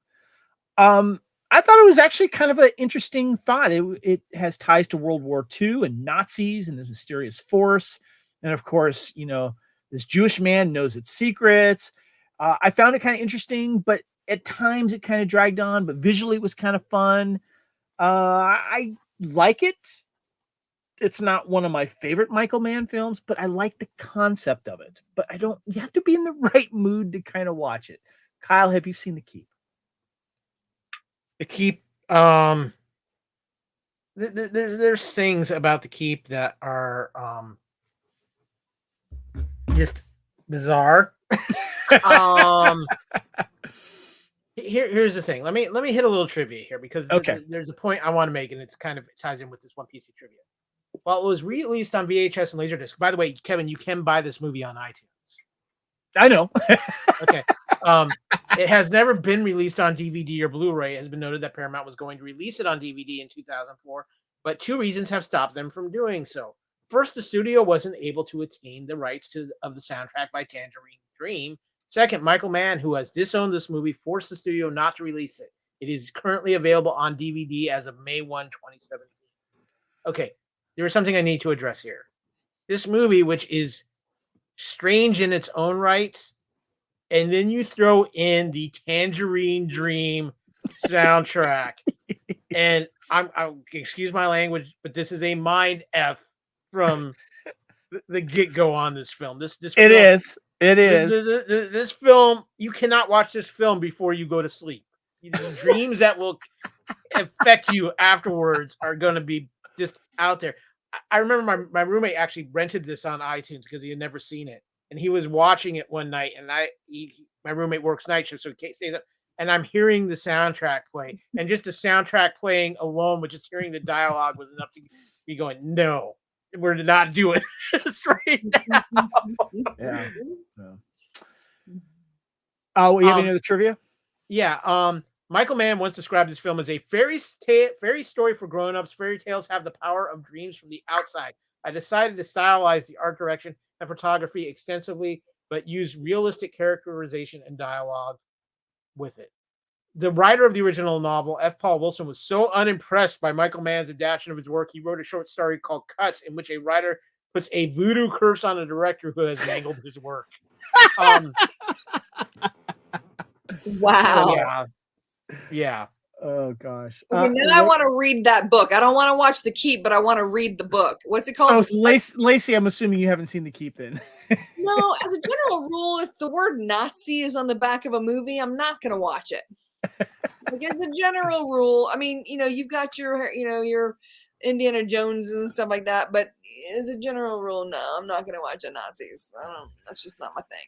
I like the shooting locations. I thought they were pretty cool. I like the set production, but it is a little weird, but there was just something about it I did like. I can't quite put my finger on it. But was it the Nazis? I like it when Nazis get their up and coming. You know what I mean? Oh, sure. And I like it. Indiana Jones loves taking it to Nazis. And I've always liked it. And, I used to watch World War II films with my dad, and I liked it when, the Nazis were killed. And I liked Nazis as bad guys in films. And this one is no exception. So that was one of the reasons why I liked it. All right, guys, the next film I had never heard of, and it's called The Man Who Loved Women. Comedy, made about $11 million in its original theatrical run. And of course, the posters say a lot of stuff back in the 80s. And this one said, David loves Louise for her passion, Nancy for her vulnerability, Svetlana for her grace, Courtney for her patience, and Mariana for her understanding. He finds something to love in all women. And that's why all of them love him back. He wants to settle down, but he can't settle on one. He's deciding which woman in the world he loves most is driving him out of his mind. The Man Who Loved Women. And the short IMDb description says, a womanizing sculptor named David goes to seek help from a psychiatrist, Mariana, to cure him of his obsession with women. Of course, directed by Blake Edwards, starring his then wife, co-starring his then wife, Julie Andrews. Of course, stars Burt Reynolds, Kim Basinger, Mary Lou Henner, Celia Ward, and Denise Crosby are all in this film. I found it on YouTube. Was able to watch it in parts. So I'm just going to say it was okay. I was not a fan of Burt Reynolds. He's not likable, but I really like Julie Andrews, who played his psychiatrist in this. She was actually quite charming. It was interesting to see all these young actors in this film as well. But you're not really rooting for this guy, to be honest with you. And spoiler alert, he's dead at the end because something happens. And I don't know. It just fell flat for me. Kyle, did you ever see The Man Who Loved Women? I've never seen it, but I got to tell you, Kevin, this is a murderer's row of some of the most beautiful young actresses in Hollywood in this film at this time. And I'm just like, wow. And Burt Reynolds on the set with all those young, beautiful actresses. Yeah, I'm just wondering if that was a wise decision. You got some trivia for us here for The Man Who Loved Women? Yeah. Even though they only completed one movie together, Burt Reynolds has said that next to Hal Needham, Blake Edwards was his favorite director with whom to work. Now, there's a reason why it was the only completed one movie together, because Burt Reynolds had actually worked with Blake Reynolds on 2 other films, but Reynolds pulled out of both of those films at some point. Edwards was going to direct Reynolds in Rough Cut, but left. Edwards also withdrew from City Heat after various creative differences. First of 2 movies that Kim Basinger made with writer, producer, and director Blake Edwards, the second being Blind Date. Lacey, have you seen The Man Who Loves Women? I have. I remember it. I think I saw it randomly later on, on VHS or whatever. I think that I don't think it would hold up now. I think it's kind of like, when you watch a Blake Edwards movie now, there are so many things now that are not okay. It's kind of like watching a John Hughes movie now. Like, you kind of got to give it a minute before you can, right. That's not, okay. I mean, funny then, not funny now. Gotcha. Like, uncomfortable to watch now. If you're watching it alone, you're fine. You can laugh, whatever. But if you're in the room with anyone else, you're not going to laugh at certain points. Yeah, I had never heard of this. I don't remember it being played in reruns or anything like this. But Burt Reynolds was a thing during this time, of course. But I've seen better films with him in it, and it was okay. But for me, the highlight, of course, was Mary Poppins. The next film, guys, we've got To Be or Not to Be, starring Mel Brooks and Anne Bancroft. Made about a little over $13 million at the time. A bad Polish actor is just trying to make a living when what should intrude but World War II and form an invasion. His wife has the habit of entertaining young Polish officers while he's on stage, which is also a source of depression to him. When one of her officers come back on a secret mission, the actor takes charge and comes up with a plan for them to escape. Takes place during World War II with Nazis. Director Alan Johnson stars Mel Brooks, Anne Bancroft, Ronnie Graham, Christopher Lloyd, Tim Matheson, Earl Bowen, and Charles Durning. And I had never seen this film before, guys, but check this out. I have the Mel Brooks collection, which I adore. And it has 12 Chairs, Blazing Saddles, Young Frankenstein, Silent Movie, High Anxiety, History of the World Part 1, To Be or Not to Be, Spaceballs, and Robin Hood Men in Tights. That's pretty much really all you need. I had never seen this film before. I thought it was okay.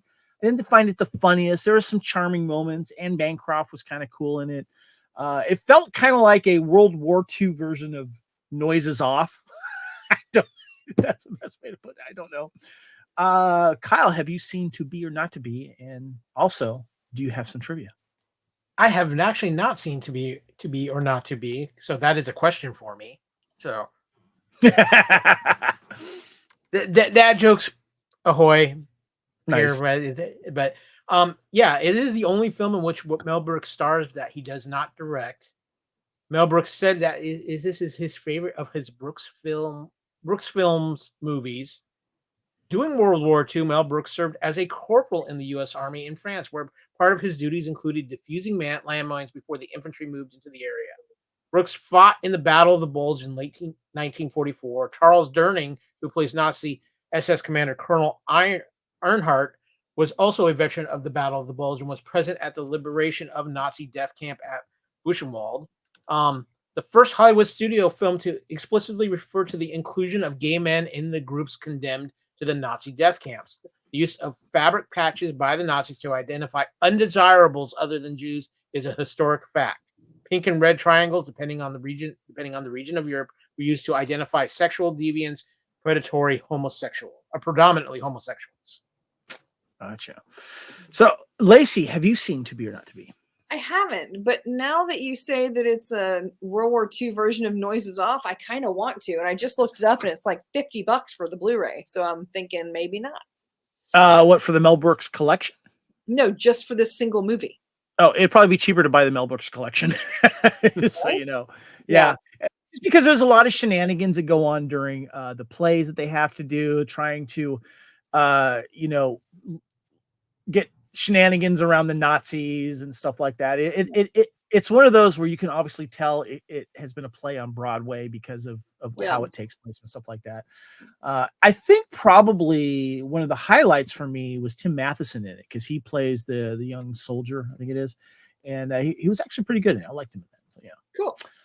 Next, guys, we've got Two of a Kind, starring John Travolta and Olivia Newton-John. It took a twist of fate to make them two of a kind.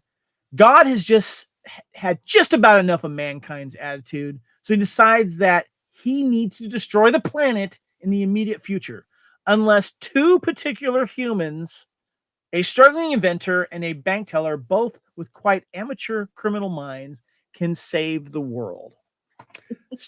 Director John Hertzfeld, of course, stars Olivia Newton-John and John Travolta, Charles Durning, and Oliver Reed. Kyle, what trivia do you have? After striking box office gold with Grease in 1978, the 20th Century Fox studio reteamed Travolta and Dame Olivia Newton-John 5 years later for this romantic comedy. To date, this is the second and final star teaming.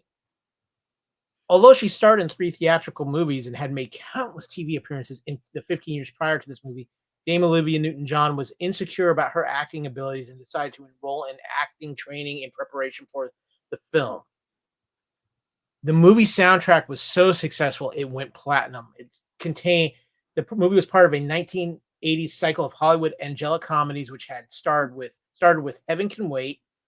The films included that movie and Two of a Kind, The Devil and Max Devlin, Defending Your Life, Oh Heavenly Dog, Kiss Me Goodbye, The Heavenly Kid, Made in Heaven, Almost an Angel, and Oh God, and its 2 sequels. The phrase Heaven Can Wait forms part of the lyrics in Two of a Kind's theme song, Twist of Fate, sung by Dame Olivia Newton-John. I'm feeling very religious all of a sudden. So I actually I took a chance on this and I bought the DVD because I love these two together. I'd never seen this film. And, with Olivia Newton-John passing in the last couple of years, maybe kind of missing her as well. And I was like, okay, I want to check this out. And I also found out too, the soundtrack had like 4 or 5 of her songs singing on it. I think one of them, they did a duet as well. But guys, the movie was not good. Basically, John Travolta is an inventor and he owes a loan shark some money and he can't pay it. So he robs a bank and she's the bank teller. And then the whole God thing, trying to get them together, it was just weird. It didn't fit. It seemed jumbled and disjointed. There was some moments with these two that was kind of fun to watch, but it did not save the movie. And I will not be saving this movie myself. Lacey, have you seen this? I haven't. I feel like both of the movies that you just said that you don't want are 2 that I want to borrow from you. Because I will send it to you if you want to watch Two of a Kind. Like, between this one and what was the other one? You just said that you were like, I have it. I just don't think I'm going to keep it. And I can't remember what it was, but I was like, oh, I should watch Gorky Park? Maybe. I don't remember. Oh, no, the Man Who Loved Women? I don't remember. Anyway, doesn't matter. Anyway, the Mel Brooks collection is, I think, cheaper on yeah. online. So Oh, there you go. I will say this. Honestly, the trivia that you just read makes me like absolutely interested in doing like a Heaven Can Wait, like all the different like God inspired like matchup movies from that time period. For that, I would absolutely watch all of those back to back and just see which ones I like the best. That sounds like really that sounds fun. Kyle, did you see Two of a Kind? It's been a long time, but yeah, I did see this. This is one of those classic Hollywood things where, hey, we're gonna recapture the magic of these two together, and nope, the magic is out of the bottle, ladies and gentlemen. Gotta wait. Next, guys, we have, I think, probably my favorite movie of this podcast of December of 1983. And that one is Uncommon Valor, guys. Love this film. I got the DVD right here. A group of Vietnam veterans reunite to rescue one of their own left behind and taken prisoner by the Vietnamese. Led by his father, retired Marine colonel, and supported by a rich businessman whose son is also a POW, the group engages in a dangerous and violent adventure trying to rescue POWs and at the same time redirect their lives. This film made about almost $28 million in its original theatrical run. Directed by Ted Kotcheff, writers Joe Gayton and Wings Hauser. Stars Gene Hackman, Patrick Swayze, Robert Stack, Fred Ward, Reb Brown, Randall Tex Cobb, Tim Thomerson, and Michael Dudikoff is in this, if I remember correctly. Kyle, give me some trivia on Uncommon Valor. Uncommon Valor has a little unique place in Hollywood because it is the first of the bringing them back from Vietnam MIA POW movies of the 1980s. Part of a mini Hollywood cycle of war movies made during the early to mid 1980s involving the rescue of American soldiers still being held in Vietnam. These films include Missing in Action and Rambo First Blood Part 2. Gene Hackman asked his good friend and co-star Cisco Pike, Chris Christopherson, himself a former airborne ranger, if he wanted to do a cameo in this film. Christopherson had to decline because he was performing on a concert tour. Patrick Swayze replaced James Remar for this movie. Hold on, Kyle. This is a thing that's starting to happen in 80. Okay. James Remar was replaced in Aliens, the sequel. I'm kind of sensing a theme here. I believe James was going through some things at this time. Yes. Yeah, I feel like there was a bunch of like rehab stints at this point. Yeah, because he's sober now. Like I know he does a lot of talk about being sober. Due to the U.S. government's perception that the film's story was anti-government, the U.S. Department of Defense refused to rent the production company military spec Huey or Jet Ranger helicopters. As such, helicopters were brought in and repainted for use in the movie. Apparently uncredited 1980s action star Wings Hauser wrote the movie story. After First Blood in 1982, this was Ted Kotcheff's second consecutive film dealing with Vietnam War veterans. And here you go, Kevin. In a small role, this was an early action film for Michael Dudikoff, who became Mr. American Ninja. Woo-hoo. For a long time, no one could spot actor Michael Dudikoff, in the film, and it was a mystery. He is credited as Blaster's assistant. You can see him in a non-speaking role at the 20-minute mark. He is wearing a yellow jumpsuit at the airport while he grabs Blaster's bag and hard guitar case. He also grabs Wilkes' bag and enters the private jet. He can be seen a minute later standing next to the plane and the pilot as everyone enters the private jet while the CIA man takes pictures. He was 29 years old when this movie was released. Of all of the Vietnam, let's go rescue the MIA movies. Of course, you have First Blood, you have First Blood Part 2, you have the Michigan action films, and there's a bunch of other films as well. This one is my favorite because of the camaraderie between the cast and the fact that they were all part of the same platoon. They also touch on some PTSD they had, including Fred Ward's character. Randall Tex Cobb I love him. He's such a great character actor. He's wonderful in this film. And Gene Hackman plays the father in this. And I like how he gets these guys together, and he kind of does it in a crappy way where he makes them feel guilty if they don't do it because his son is still there. But they finally come together, and how they do this whole training sequence of these of the actual camp that they have to go to first. It has some wonderful moments while they kind of bond and get together. But what's interesting is Patrick Swayze is the younger guy in this, and he wasn't in Vietnam, but he was in the service. But we find out he has trouble bonding with these guys, and he gets some advice from Gene Hackman's character to get their trust and bond with them. But then they find out later that it's his father that went missing in action or died in war. And so you see these guys going, and finally you see them going to Vietnam. They almost get arrested. They lose all their weapons, so they have to find more weapons, and they find some locals to help them out. And it's just a wonderful, good action film, as well as some great character moments. One of my favorite action films of the 1980s. Kyle, your thoughts on Uncommon Valor? I think the problem for Uncommon Valor is it gets lost in the mix between Rambo and Missing in Action, which two very different styles of this. I think the name of the movie doesn't help it either, to be honest with you. And I think it kind of it gets more thrown in with like I think a lot of people tend to throw it more in with like Platoon and things like that because of a lot of it's just the images on the cover and how it was portrayed. But it is a great action film. But yeah, I think it's the one that it was early. It was the first one about going back to Vietnam to rescue him. But I think it gets lost from bigger franchises. Yeah. Thanks to Rambo Part 2, definitely. Lacey, have you seen Uncommon Valor? I don't know. I don't think so. Here's the thing. For the longest time, because I read the list of the movies that were going to be on this list tonight, and in my head, it was one of the. So this is one of the few that were all back to back. That was the going back to Vietnam. I thought mistakenly that it was one of the ones where we're trapped in a war camp and we have to play a sport to get away. No, because there was a kind of a bunch of different ones like right in a row. Where like you mean Victory? Yeah, Victory. Yeah, Victory, and then there's been several other ones where like they had to play soccer or play rugby or whatever, and then while they're doing that, they could get away or something. So that's for some reason I put Uncommon Valor. You have a little technical issue. Miss Lacey has frozen. Oh. No, she's okay on my end, Kyle.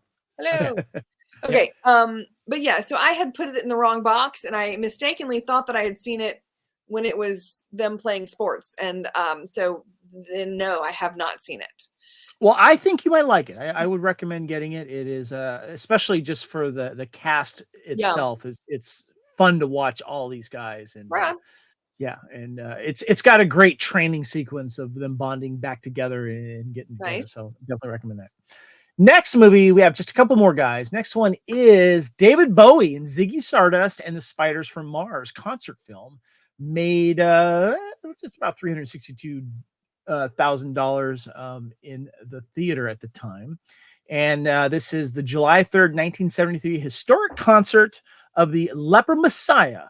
This was to be David Bowie's last concert with the Ziggy persona and the Spiders from Mars, a great medley of, quote, Wild Eye Boyd from Free Cloud, All the Young Dudes, Oh You Pretty Thing, a Lou Reed cover, and the Rolling Stones cover, but more of some of the highlights from the concert. Of course, David Bowie and his band with guitarist Mick Ronson and many others.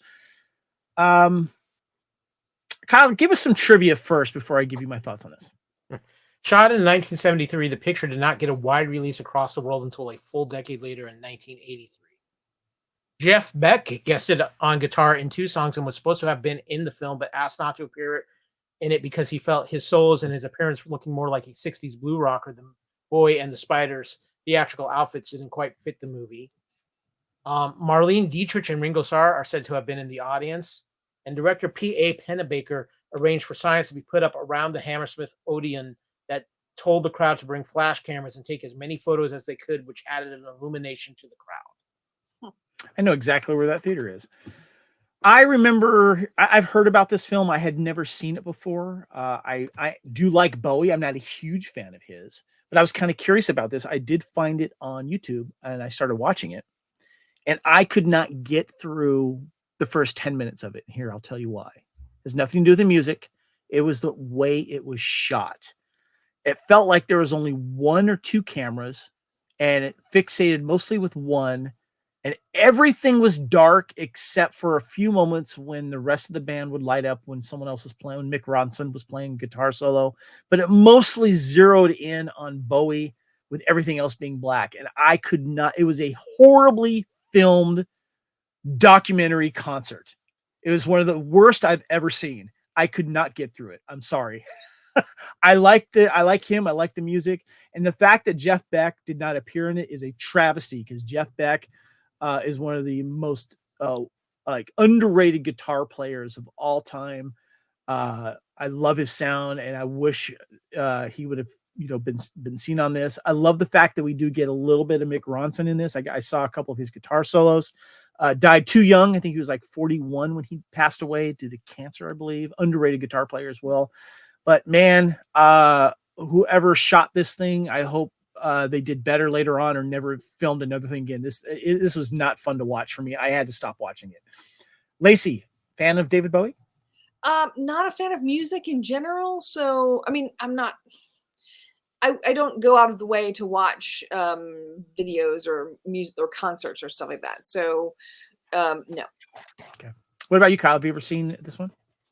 I'm like you. I've seen some clips of it, and it's just no. And this is actually something that haunts most 1970 concert type documentaries or films. They're shot so horribly because they just didn't have the equipment, and they should have turned some lights on. They should have done some panning around. I felt like it was done with one camera. It just this is if you want to learn how not to shoot a concert film, watch this one. I'm going to say they really didn't learn to properly shoot concert films till the 1980s. Yeah, it's true. It's true. And this was filmed, of course, in early 70s. We have one more film, guys, and this was probably a surprise to me that, this was not filmed in the United States, but it was popular in the United States because of a sport, and that is the BMX Bandits. BMX Bandits. Here we go. 3 teenagers discover a stash of walkie-talkies and decide to make a quick buck and to sell the items. Unfortunately for them, the equipment belongs to a gang of hardened criminals who need them for their next job. They will do anything to get them back. Directed by Brian Trenchard Smith and stars David Arquette, John Lee, and more famously, Nicole Kidman. I was a big BMX rider when I was a kid. It was cool if you had a BMX, and this was really before what was it Thrashing, Kyle? What was the other one with Josh Brolin? Rad, excuse me, thank you. Rad came out. You had BMX Bandits, and this seemed to show a lot more. It was family friendly as well, and I rewatched it, and I decided to listen to the director's commentary. And what was really cool is there's a great opening scene, and I didn't know this in the time, but they were originally going to film it in Melbourne, Australia, where my wife's from, but instead they went to Sydney. And the first scene is this awesome location called Manly Beach, a great surf spot. It's in the Sydney Harbor area. And I was like, I've been there. I know exactly where that is. And it was nice to listen to the audio commentary about things that he did. The trivia says something else, but she was actually 15 years old, according to the director, when this was done. And what's funny is at the end of the film, towards the end of the film, where they're being chased, it was like a 30-minute chase in and around Sydney and other areas. But it was funny because of all the stuff and the things that gets knocked over, all the places that they ride through. And there's a lot of moments you can find out when the stunt doubles were. And the stunt double for Nicole Kidman was actually a boy. But so imagine being a boy dressed up as Nicole Kidman while doing stunts. A fun film, though. It was safe for families and stuff to watch, and it's Australian kids having fun running around in bikes while corny villains are chasing them. Kyle, you got some trivia for us. Yeah, you hit on most of it when we were talking about the director's comedy. But Nicole Kidman was 15 when this was filmed, but she was 16 when the movie was released. Gotcha. Her stunt double was an 18-year-old boy in a wig because the production couldn't find a girl stunt double with a similar build and height who could also perform the BMX stunt bike riding. Reportedly, the cross-dressing stunt double would get somewhat embarrassed standing around waiting for takes. Three top BMX bike experts performed all the stunts in this film. The young leads didn't generally do any of the difficult stunts due to safety and complexity of them. The original title for this picture in the first draft of the script was Water Rats. Moreover, the three teenage protagonists were much younger in the first draft of the script. Gotcha. Kyle, your thoughts on BMX Bandits? BMX Bandits was one of those things that in the US you only saw it on VHS. It never had a theatrical release. I think it kind of became popular as BMX became more popular in the 80s. You had Rad come out. You had a couple other types of with the BMX or the skateboarding films, but where this movie actually found second life was around the time a movie called Days of Thunder came out, because that really put Nicole Kidman on the map, and everybody wanted to start finding out who is this Nicole Kidman. Obviously, I was familiar with her from her role in Dead Calm, but it was really Days of Thunder kind of giving BMX Bandits a second life because it's Nicole Kidman. It's true. Lacey, have you seen BMX Bandits? Oh, absolutely. I remember it used to be on like TNT or Channel 46 or whatever, like every Saturday morning. And we never turned it off. I mean, it was definitely a couch potato theater movie. Like if we were flipping through, it didn't matter if there was only 6 minutes left, we'd stop and watch it. Yeah. It was just fun and ridiculous. And a lot of the things like you said, like everything, like the number of shots, the insert shots, I feel like the movie would have been like 12 to 15 minutes shorter if they hadn't put any of the insert shots of things falling over. Yeah. That was one of the things Mm-hmm. That was one of the things that he discussed in the audio commentary, was trying to find things cheap to knock over and destroy. That was part of the gag behind it, was that let's see how much these kids on bikes, how much fun they could have going all around town while they're being chased by these bad guys. Kyle.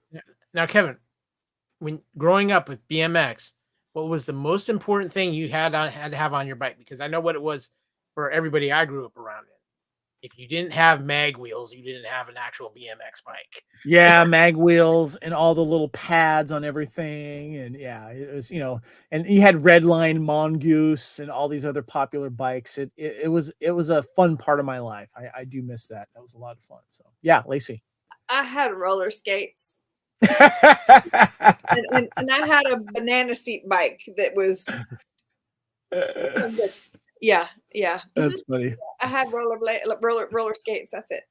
Well, that's it for December in the movies. But I did want to mention the top grossing movies of 1983, and if any of these films actually made it in December in there.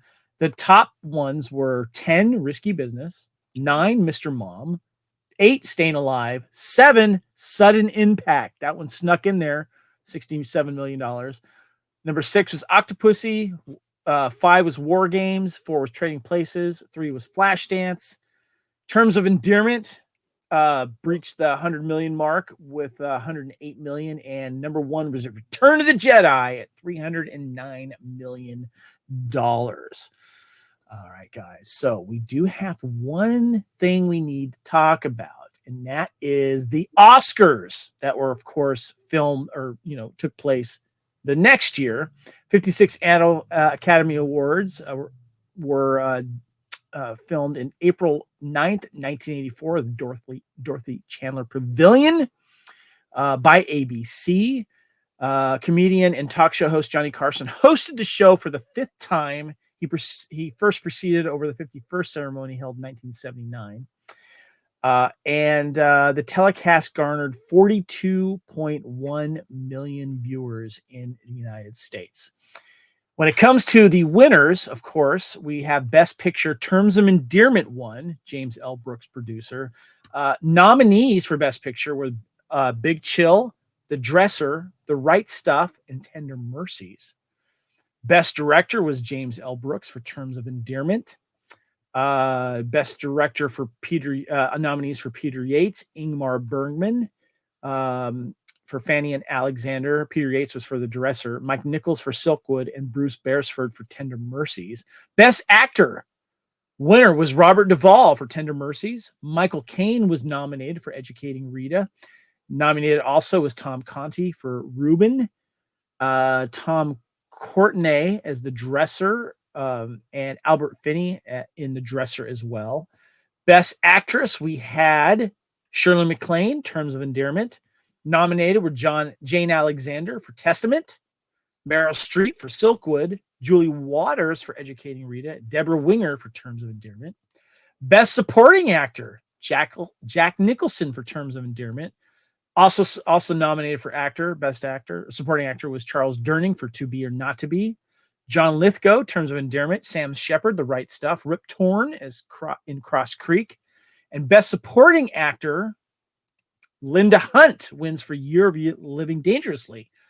Also nominated in that category was Cher for Silkwood, Glenn Close for The Big Chill, Amy Irving, Yentl, and Alfre Woodard for Cross Creek. Best original song, the winner was Flashdance, What a Feeling. And the films with multiple wins with Terms of Endearment with 5, 4, Fanny and Alexander and Right Stuff, and 2 for Tender Mercies. Lacey, I want to get your thoughts on these Oscar winners. Was anything robbed? Anything surprising? What are your thoughts? I would have given Best Picture to The Big Chill. I would agree. I think Julie Walters in Educating Rita. I mean, she did get the BAFTA for that, which is fantastic. And that was her. I want to say that was her first film. Might be wrong. I feel like that's something in the back of my head. But yeah, she did get the BAFTA on that. But I thought that would be a little bit. I mean, don't get me wrong. I love Shirley MacLaine. She's fantastic when she's funny, but this was not a funny movie. Like, in terms, it's just not my kind of movie. So yeah. Kyle, what about you? What do you think? This of course was the Terms of Endearment Appreciation Society Awards. Which I still haven't seen never Terms seen. of Endearment, so I don't think it's fair for me to give a full judgment on this. I will say this: as another interesting note, Meryl Streep not winning an Oscar. This was before she had a stranglehold on that award for a very long time. And obviously, this is one of those times where I think that they probably got it right, because this was at a point in Hollywood where all the major awards, you didn't have the surprises. Once the ball started rolling, you could tell what movie was going to take home everything. And this was also like before. Sorry, go ahead. I was just going to say, it was like that for a very long time.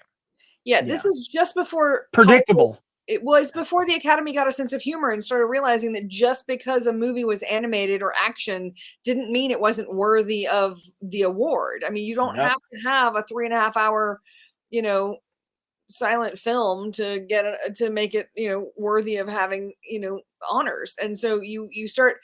It was one of those things where you had kind of Star Wars and those kind of things, and they would get like the technical stuff. They'd get the technical Oscars that would be done at like the governor's ball the week beforehand, things like that. And then you slowly start getting the sound editing and that kind of thing, where, the special effects editing. And then people started realizing that, wait a second, a movie like Star Wars can be an Oscar winner, or, any whatever, just for other things, like the little stuff. I think it took Peter Jackson to really turn the tide on that. So the one that surprises me the most, though, is Linda Hunt winning for the Year of Living Dangerously. She's amazing in that movie, though. Have you seen? She is, but I like your call of giving Big Chill. I think Big Chill should have won for Best Picture. Mm-hmm. Glenn Close was nominated. I would have given it to her as well. I think that would have been nice. I didn't see Yentl or anything like that, but Glenn Close for Silkwood? No, Glenn Close for The Big Chill. Sarah Cooper. Okay. Gotcha. I think a lot of people thought Cher should have won it. Yeah. Silkwood. Yeah. Oh, I just like Glenn Close and Meryl Streep in my brain just like switch places. Okay, nope. I'm good. Last but not least, guys, we got to talk about the Razzies. The 4th Golden Raspberry Awards were held on April 8th, 1984 at the 3rd Street Elementary School in Los Angeles, California. I found that funny. To recognize the worst the movie industry had to offer in 1983. The worst pictures were The Lonely Lady, Hercules, Jaws 3D, Stoker Ace, and Two of a Kind. I And own 3 out Lonely of Lady 5. won. Sorry? I said I own 3 out of 5 of those. Throwing that out there. Worst director was Peter Sadsey for The Lonely Lady, Joe Alves for Jaws 3D, Brian De Palma in Scarface. Really? John Hirschfeld for Two of a Kind, and Hal Needham for Stoker Ace. The worst actor, Christopher Atkins for A Night in Heaven. I could see why, yeah. Lloyd Bochner for The Lonely Lady, Lou Ferrigno in Hercules as Hercules, Barbara Streisand in Yentl. Got it, worst actor knob. John Travolta in Staying Alive and Two of a Kind as Tony Manero and Zach. So he got a double dose there. Worst actress was Pia Zadora, The Lonely Lady. She won. And I don't know if I mentioned, but Christopher Atkins won in worst actor. Also nominated for worst actress was Lonnie Anderson in Stoker Ace, Linda Blair in Chained Heat, Faye Dunaway in Wicked Lady, and Olivia Newton-John in Two of a Kind. Worst supporting actor, Jim Nabors won for Stoker Ace as Lugs Harvey. Also nominated for worst supporting actor was Joseph Calley, Lonely Lady, Lou Gossett Jr. in Jaws 3D, Anthony Holland in The Lonely Lady, and Richard Pryor in Superman 3. Worst supporting actress, Sybil Danning won. By the way, I have the nominees here for showing in the pictures. Sybil Danning won for 2 roles, Chained Heat and Hercules. Also nominated was Bibi Besh in The Lonely Lady, Finola Hughes in Staying Alive. God damn it, take that back. Finola Hughes was great in that and hot. Amy Irving was also nominated, and Yentl and Diana Scarwild in Strange Invaders. Worst new star winner was Lou Ferrigno in Hercules. Nominated also was Lonnie Anderson, Stoker Ace, Reb Brown in You're the Hunter of the Future, Cindy and Sandy, the Shrieking Dolphins in Jaws 3D, and Finola Hughes for Staying Alive. Shame on you. And worst screenplay went to The Lonely Lady. Runner-ups were Flashdance, Hercules, Jaws 3D, True Blood, and Two of a Kind. And the worst original song was The Way You Do It from The Lonely Lady. I did not see Lonely Lady starring Pia Zadora. I've never heard of it until I started watching this, because The Lonely Lady also got the worst musical scores. The Lonely Lady received 11. Hercules, Jaws 3D, Stoker Ace, Two of a Kind received 5. Guys, any thoughts on the Razzies? Stoker Ace is a classic, and there is nothing you can say to change my mind. Sorry. Stoker Ace is delightful. Richard Pryor probably should have won that Razzie for Superman 3. Just saying. Now, it doesn't mean it wasn't funny to watch him, but he kind of didn't fit in the movie. You know what I mean? He was funny, but he could have had his own movie. Like just that 17 minutes. You know what I mean? Yeah. Kyle, your thoughts on the Razzies? The Lonely Lady must have been really bad because Hercules was this year. I just ordered The Lonely Lady because that sounds hilarious and I need to see it.